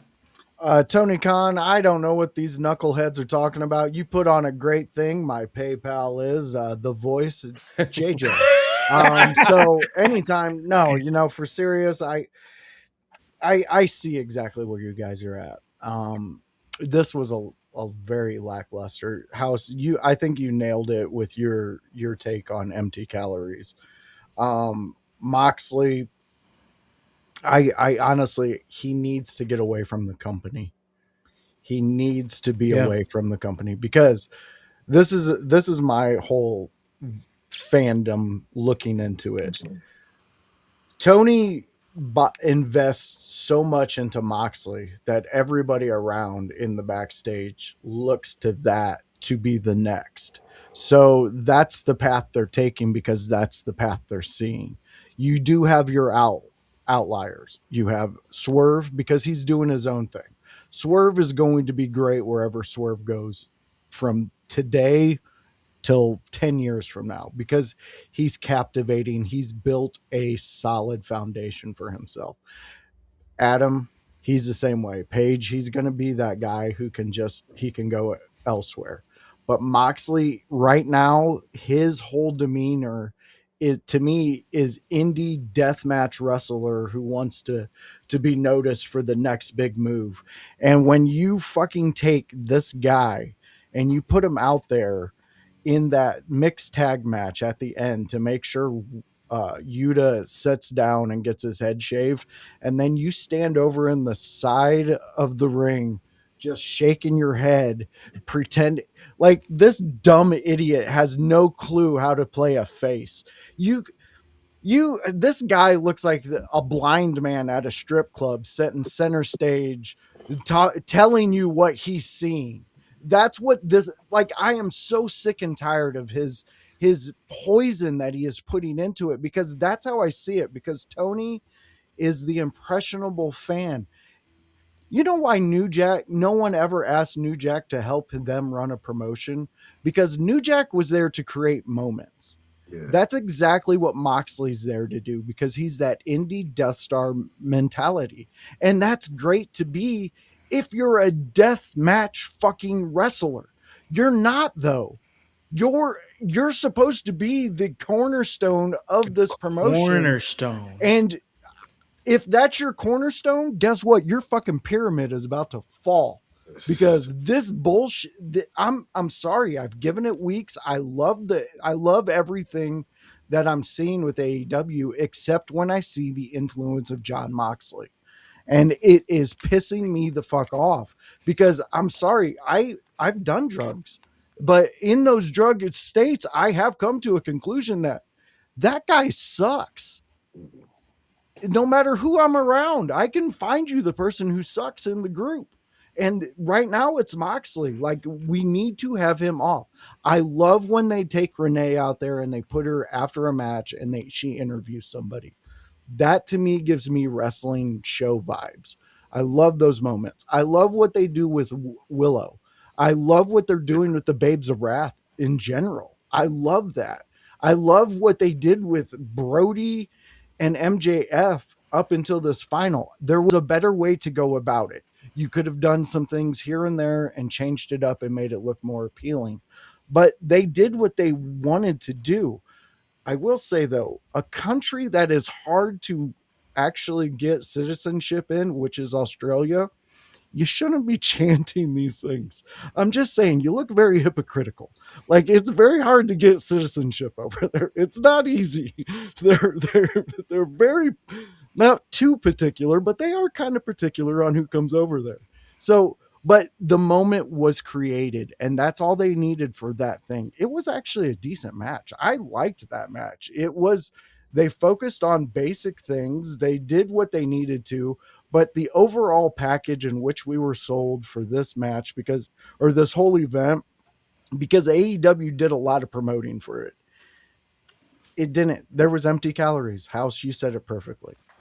I don't know Empty how else to calories. say it. I don't know how else to say it, man. And like everything and like rarely, God, you guys can go back and listen to the entire catalog. There's rarely a time where I'm like, this guy's got to get off of my TV. There's rarely a time. I promise I'm not one of this whole team here is not one of those guys that's like, oh, well, if this guy doesn't win the title, I'm not going to watch on Monday or this. The regular wrestling fan that would bitch and complain in the mid 2010s about how terrible wrestling was. The same fan that would watch the next week after swearing off the entirety of the show. And then the week after that, and then the week after that, and then the week after that. That's I get that, but like Moxley, he damn, I hate to say it, but like it does feel like it just is kind of like a poison because he does these nonsensical things, and then because of the influence that he has, it influences things around him, and I don't know if he just doesn't have an awareness of it, or he doesn't care, or whatever. But it's like things that you do because of the position that you're in. Because this is a day one guy. He let his WWE contract expire. He got cooled off by WWE. He was getting his ass beat by Nia Jax, I think, in the last few weeks of his contract, and he wrote it out to be a day one with AEW. And you know what? He absolutely has equity for that. Yeah. He has equity for that. That's earned. He's been there since day one. But damn, this dude's self-awareness is shot because he doesn't understand that the nonsensical things that he does affects things around him. It affects the entire product. It's that, like, you can't choose when you're a role model to people. Yeah. You exude it out to people, and like they're gonna pick who their role model is one way or another. Yeah. And that's a job you have to take seriously one way or another, because otherwise you don't realize what you're influencing if you don't pay it mind. Yeah. And maybe that is what we're seeing. I don't really know. I know also, just to bring up with our, because this kind of falls into this with something Anthony said earlier. Let me scroll up a little bit. Sure. He allows certain people to control the locker room instead of having real locker room leaders. Let's talk about it. I'm not in the backstage, so I can't say it's true or not. But what I do see is if we got people, we mentioned pile driver every match. Yeah. We mentioned we're seeing curb stomps every match. We mentioned we're seeing similar finishes every match. Yeah. What that tells me is they're not utilizing their agents and producers. And if you're not utilizing your agents and producers, there's nobody giving quality control, because it's imperative that you use those people in the back, and they're at differing levels and they'll have differing thoughts. Maybe you like a producer because, he doesn't have as old school of a mentality. So you don't necessarily always go to him, but you go to him sometimes with some of the older spots. So you go to a newer school guy like a Danielson or something like that. He's in the back, just fucking jerking off. Ask Danielson a question. Who knows? Like, pass it through someone and get that psychology double checked. Because if you're not double checking your psychology and you're not reviewing your work, it's like having a rough draft of an essay and then just going, done. And then you turn it in and it's spelling mistakes and grammar errors everywhere. And it's like, dude, the content was there, but holy crap. Well, like, your organization isn't there. You have a clause here. You have an incomplete sentence. Like, there's a lot of things that go through quality control and producers and agents. And having worked a lot of backstage, having helped put together an agent stuff, like, there are things I've caught where it's like, oh shit, if that would have happened, we would have lost the building. Oh shit, if that would have happened, like, this match would have been awful. Oh shit, if that would have happened, like, that person wouldn't have been able to come back. because they were going to do something and they thought it was okay, but it wasn't. Or the main event was doing it. So, like, if the main event's doing it, you leave it for the main event to do whatever it wants, as long as it makes sense.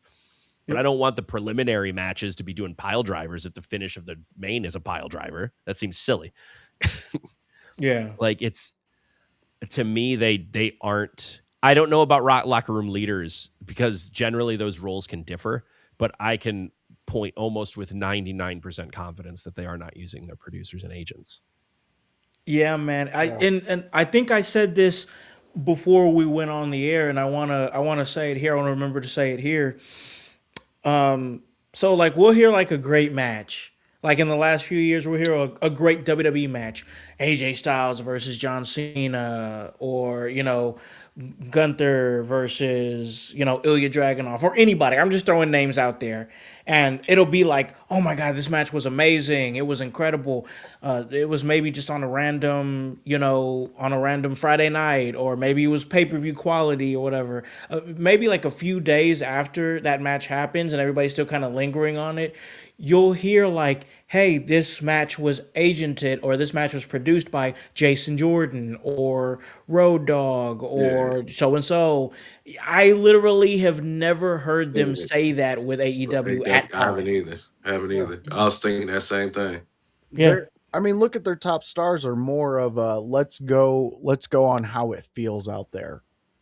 That's who they are. Darby Allin, for Christ's sakes. That dude, let's see what happens. Like that guy, we're going to witness him being hurt at some point. And it may not even be in wrestling. It may be in these other stunts he does. But like those guys like that, Moxley, they're more of the let's go out there and feel the match. And you can do that. Jericho was a big one of that, but you also have to understand basic psychology of the match and not just lean into that. I mean, Kevin, if I'm speaking out of pocket, tell me to shut the fuck up. No, you aren't wrong. It's like if you're leading the match in there, I've led plenty of matches with younger guys. Exactly. I'm not calling DDTs in the first move. Yeah. Why would you do that? I mean, like there were so many moves that they did in all the matches that should have been match ending moves. For example, the one that actually made sense was in the main event when MJF did that move on the apron to Brody, and I forget what he did to him, but then he drug him in and finished it off. To me, that a guy of Brody's size, you have to do something devastating on top of something devastating. On top of which, I'll add an extra layer. It was outside of the ring. Yeah. Yep. So because it was outside of the ring and he rolled him back in, you have to basically kill confirm in a sense. I love that. So I don't disagree with that one. I think it works. You know what finish I didn't like, actually? I didn't mind the match, but I didn't like the finish because I saw a Canadian Destroyer 2 minutes before the women's tag match. Yeah. The finish of that match was a goddamn backslide after I just saw a Canadian Destroyer. Come on, bro.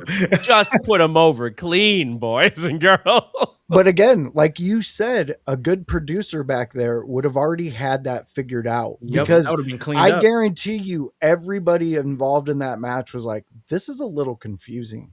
Because it translated like that to me as a fan that it became confusing. And then then we're questioning things. And at the end of the day, if you have those leaders backstage saying, this is how you get the point across, because guess what? Every match needs to be easily digestible to the fan out there. So you make a good match. It's an overall consuming product. Mm-hmm. Yeah. I Honestly, as much as like, is this AEW show looked good on paper, I just feel like with everything on the show, there was just some strange like asterisk next to it. Like even with the ladder war match, which we talked about, it was a great match. Like, where the hell was Tommaso Ciampa? Why was he? You could in Briscoe for what? Like, Why would Ciampa come in, win the title on his first day there, and then lose the title 11 days into his reign, and then just fuck off and be like, oh, okay, whatever. Like, I just lost the title. I'm not gonna go to Australia and fight for it or anything like that. This could have been Ciampa versus Fletcher. This could have been a triple threat ladder match. There was just other options they could have into. It was just weird to me. I will die on the hill that Ciampa should have debuted last night. Yeah, he should have. Should have debuted last night. It's a big show. Give him a big moment. Yeah, and plus he won it there. It would have made that show. It would have made the fans look at that show in a different light if they would have done that. But I agree. Again, if you don't have those people backstage letting you know those things, or if they're letting you know those things and you're ignoring it, figure something the fuck out. Yeah. Well, when you got cocaine talking to you like Venom, Tony Khan, it's whispering into you like Darth Kermit. Yeah. All right, let's we're about to close this thing out, but I do want to bring this up because we saw the result of the tag team match with Wheeler Yuta, with Marina Shafir, Tony Storm, and Orange Cassidy. We all know what happened. We saw what happened. I don't know, man. Moxley, I just don't understand. He's like telling him to go back to the ring. I don't understand Moxley's character, man. He's like, go back there. I get it. Like, you have to honor your commitment, but it's just the way it happened was weird. And then once again, like Voice was saying, like seeing Shafir and Mox just stand there while it happened was just like, why? Well, why didn't she get her head shaved either? Yeah, she was on that team. It was the stipulation was the person who takes the pinfall has to get their head shaved. Yeah, but so when did they get their shoulders mat? When did they say that? Because from my understanding of watching it, it was the team who loses gets their head shaved. No, they mentioned that it was the person who eats the pinfall at the beginning. Yeah. Whoever eats the pinfall. I don't know about the build prior, but they did get that over before the match. Okay. Yeah. During the build, that was my whole idea. Is that it was both of them. Yeah, because why wouldn't you do that? That's a tag team. I don't disagree with that, which is why I found it odd when they said whoever eats the pinfall. I think either Marina Shafir was just like, I don't know, dog. I don't know about that. Yeah, exactly. The last second. Because I assume Yuta was all for it. He's like, this hair getting scraggly anyway. Let's exactly. That's what made it out of it. So going into the match, I was like, oh yeah, he's definitely getting his shit cut off. Oh yeah. Yeah. When me and OG Tony on Thursday did our Grand Slam predictions, we both was like, yeah, it's easy money that it's gonna be Wheeler Yuta. Like for a minute there, I was like, maybe they wanted to do the whole like Selena Dean thing, or not Selena. Who was it? Serena Dweeb. Deeb, that she got her head shaved with CM Punk in the Straight Edge Society. Yeah. I don't know if that's where they wanted to go with Marina Shafir, and like maybe Kev said she was like, I don't know if I want to do that, but Wheeler Yuta was like, I think we're all in agreement that Wheeler Yuta needs something else, like anything else. He needs anything else. I think this needs to crumble him. I think he needs to go like this needs to be like a whole mental change for him. Yeah. Because I've been trying to champion him, but I've come to the conclusion there ain't no helping him. And then the confusion of that match, and then fucking Moxley. Yeah. That fucking oh my god, that dude drives me up a wall.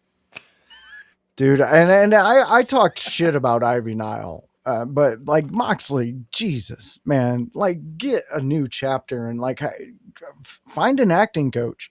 Listen to somebody once in a while. God damn. I don't think Voice. Listen, just hear me and Kevin. If I'm off, let me know.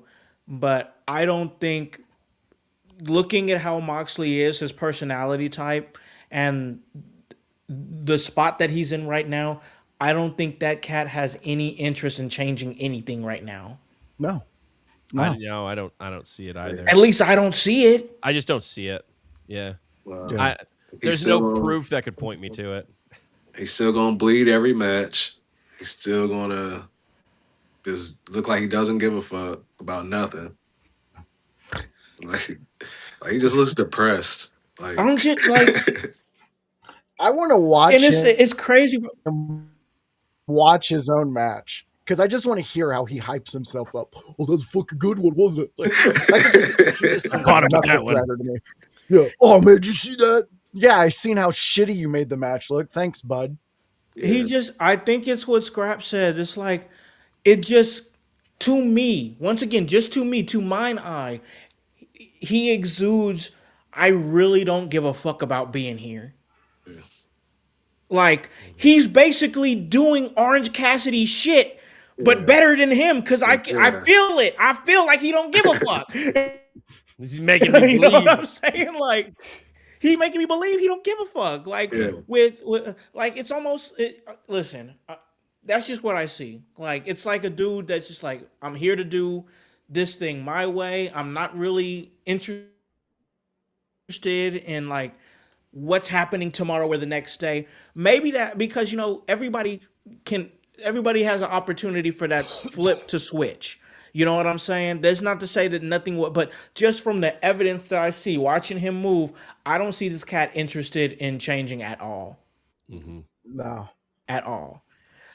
OG Tony says, did you see that AEW gave out free tickets for today's house show because of low attendance? I did not see that. Quite a few. I didn't know that. That's not irregular for any wrestling promotion, really. WWE's done it before. AEW's done it before, especially for house shows. Wish they gave me free tickets. Shit. Yeah, shit. I'll go watch anything. How much tickets cost now? Shit.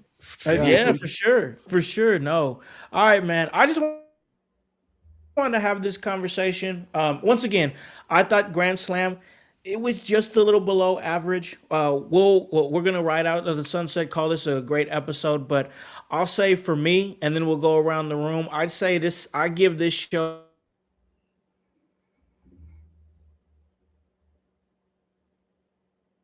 Nope.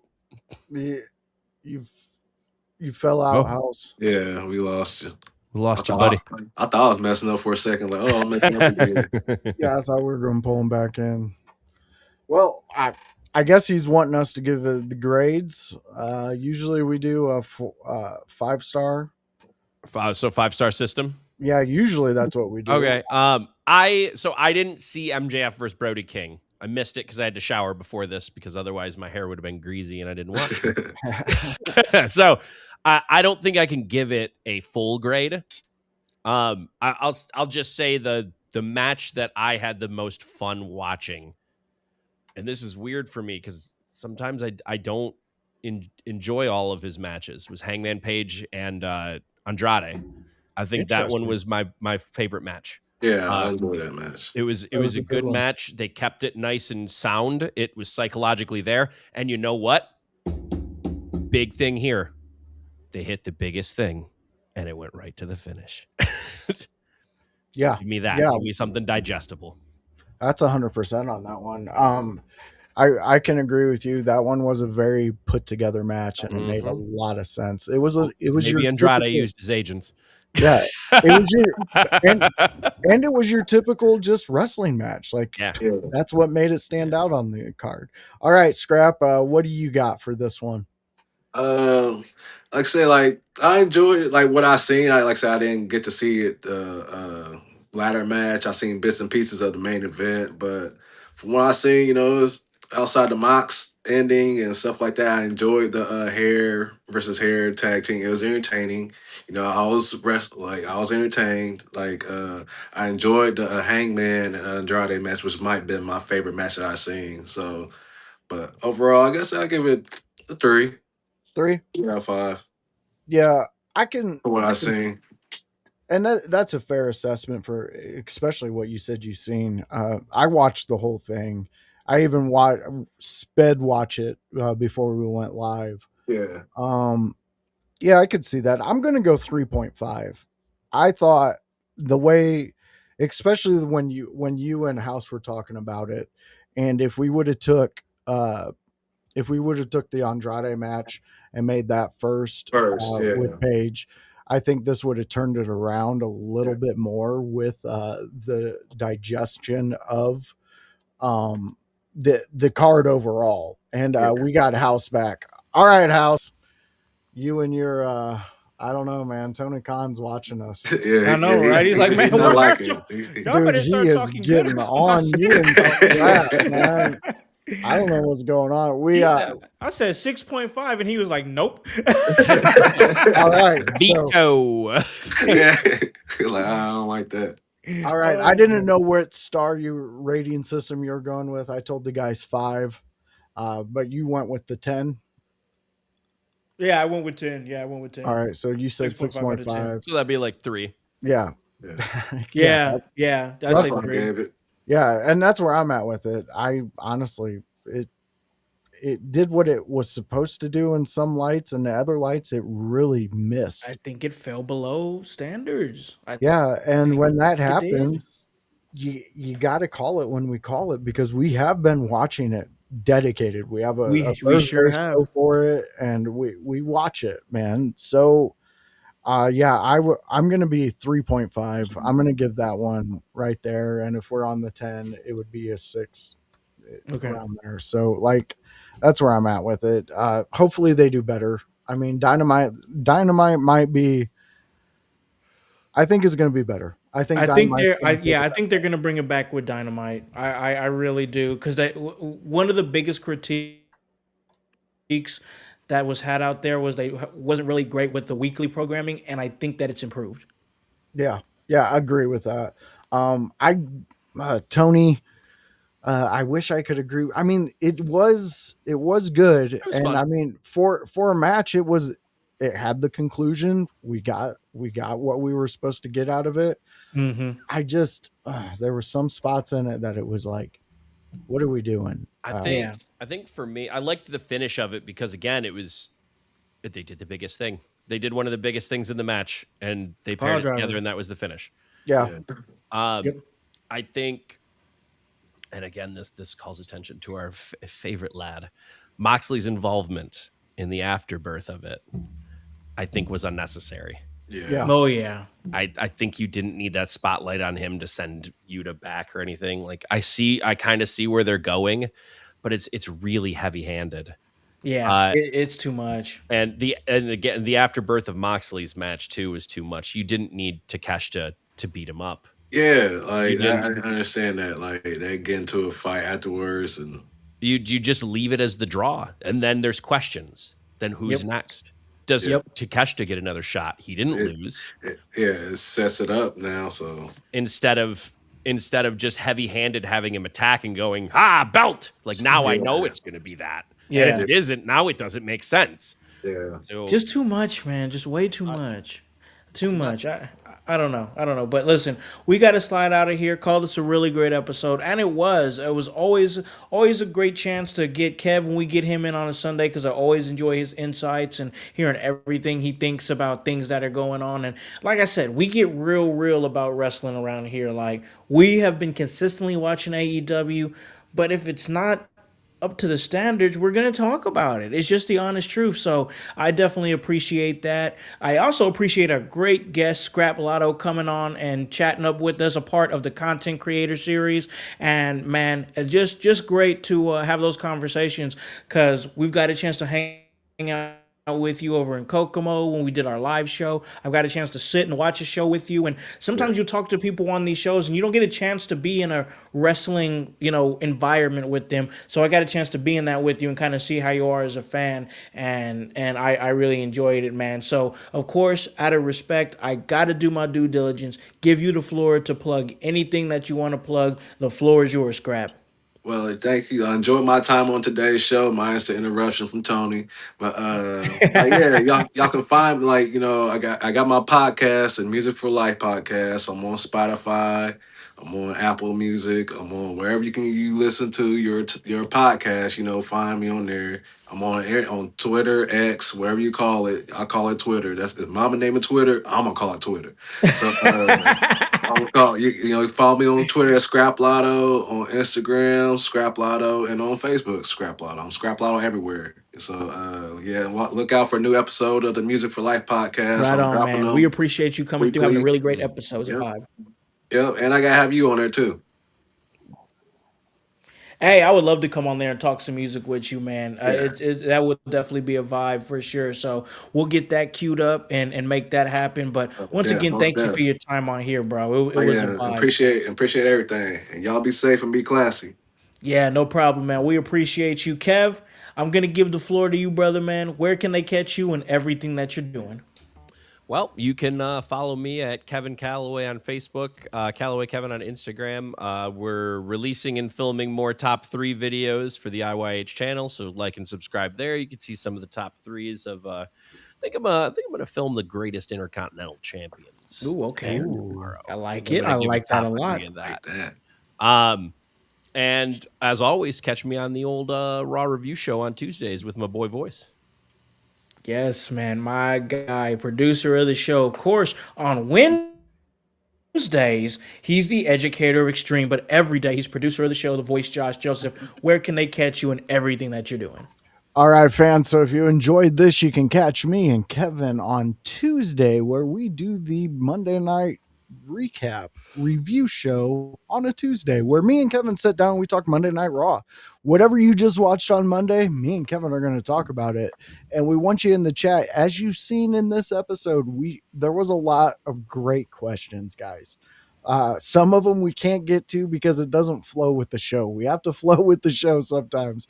Yep. But me and Kevin are spastic squirrels on a Tuesday. So if you throw it in the chat, I guarantee you we will get to it. Yeah. Because it's a little more loose over there. We don't have too many guests. And Give when we us do, questions. Send us Yes. questions. We'll do a whole mailbag episode. I won't even talk Yes. about Raw for one of them. We'll do a whole mailbag I episode. would love to hear you guys do a mailbag That's episode. That would be exactly. great. Put Yeah. over the mailbag episode. Yeah, Send that's what we're questions. looking for. If you guys have questions, you want us to dive deeper into our thought process on some things, send us questions and we will get to them and we will do a mailbag episode. It will be fun and we will have a lot of great insights from Kevin on that one. Can't wait for that one. I hope those questions roll in. We got to push that. Yeah, and that's 6 p.m. on a Tuesday. So on a Wednesday, Howse talks about it. It's the ECW watch along, and that's where me and Howse we watch ECW. We have Rivalry series. we have some great times. The rivalry series is kicking off. We're looking into it. We're going to do a deep dive into some of these rivalries in which we go from breaking it down from the start of it to the finish of it and to see what they did and how they did it and who said what. It's the ECW watch along where me and Howse are going to cover some ECW. That's 6 p.m. on a Wednesday. Outside of that, the last show we do, it's the AEW Dynamite. Yeah. It's me, Howse, and OG Tony talking AEW Dynamite, and it's a blast. If you like AEW and you want to get more talkative about it, fucking That's come where and you talk come. to us. That's the place to go. It's a 6 p.m. Thursday show in which we just talk AEW Dynamite. So fans, join us. Squared Circle's coming up. We're getting things kicked off in the next 2 weeks. We will have the GoFundMe out there in which you can help us live it up at the Squared Circle Expo and talk to some of these rascals. We got to get some really good content with these guys, Howse. Yeah. Oh yeah, most definitely. We've got the Squared Circle Expo coming up. We have already secured what is going to be the IYH headquarters for that weekend. It's already been secured, locked down. So where a lot of our brain trust, where we're going to be doing a lot of filming and laying our head down and, kind of going over what's happened in the day on Friday and Saturday, we've got it established. So IYH headquarters for that weekend has been established, locked down. So we've got some guests locked down. We have Billy Starks on Friday, AEW's Billy Starks on Friday. We have NWA's Marty Bell and independent professional wrestler Lord Crew on Saturday. So we're just with things are slowly getting cemented right now, and that's exactly how it needs to be. So we're doing exactly what we need to do to get in those spots. And like you said, the GoFundMe is going to be coming out. We're going to be needing, whatever assistance we can get with equipment, things of that nature. We're wanting to make sure that we're going into this thing prepared, and I think that we will. I think it's going to be great. We've got Kevin Calloway. We've got Annie O'Neil. They're going to be coming down and being a part of this.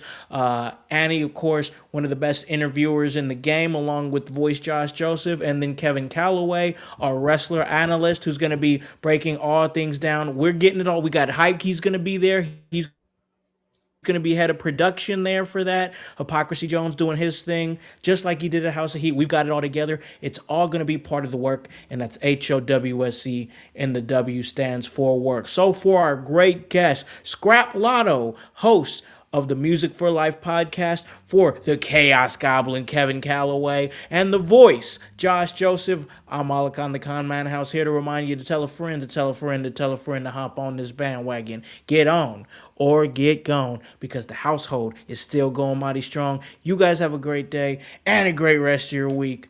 Peace. Yeah. In your house with O'Con. Hey, O'Con in your house. Hollywood in your house. Hypocrisy's head in the clouds. Curating all kind of loud. Wrestling in front of the crowds.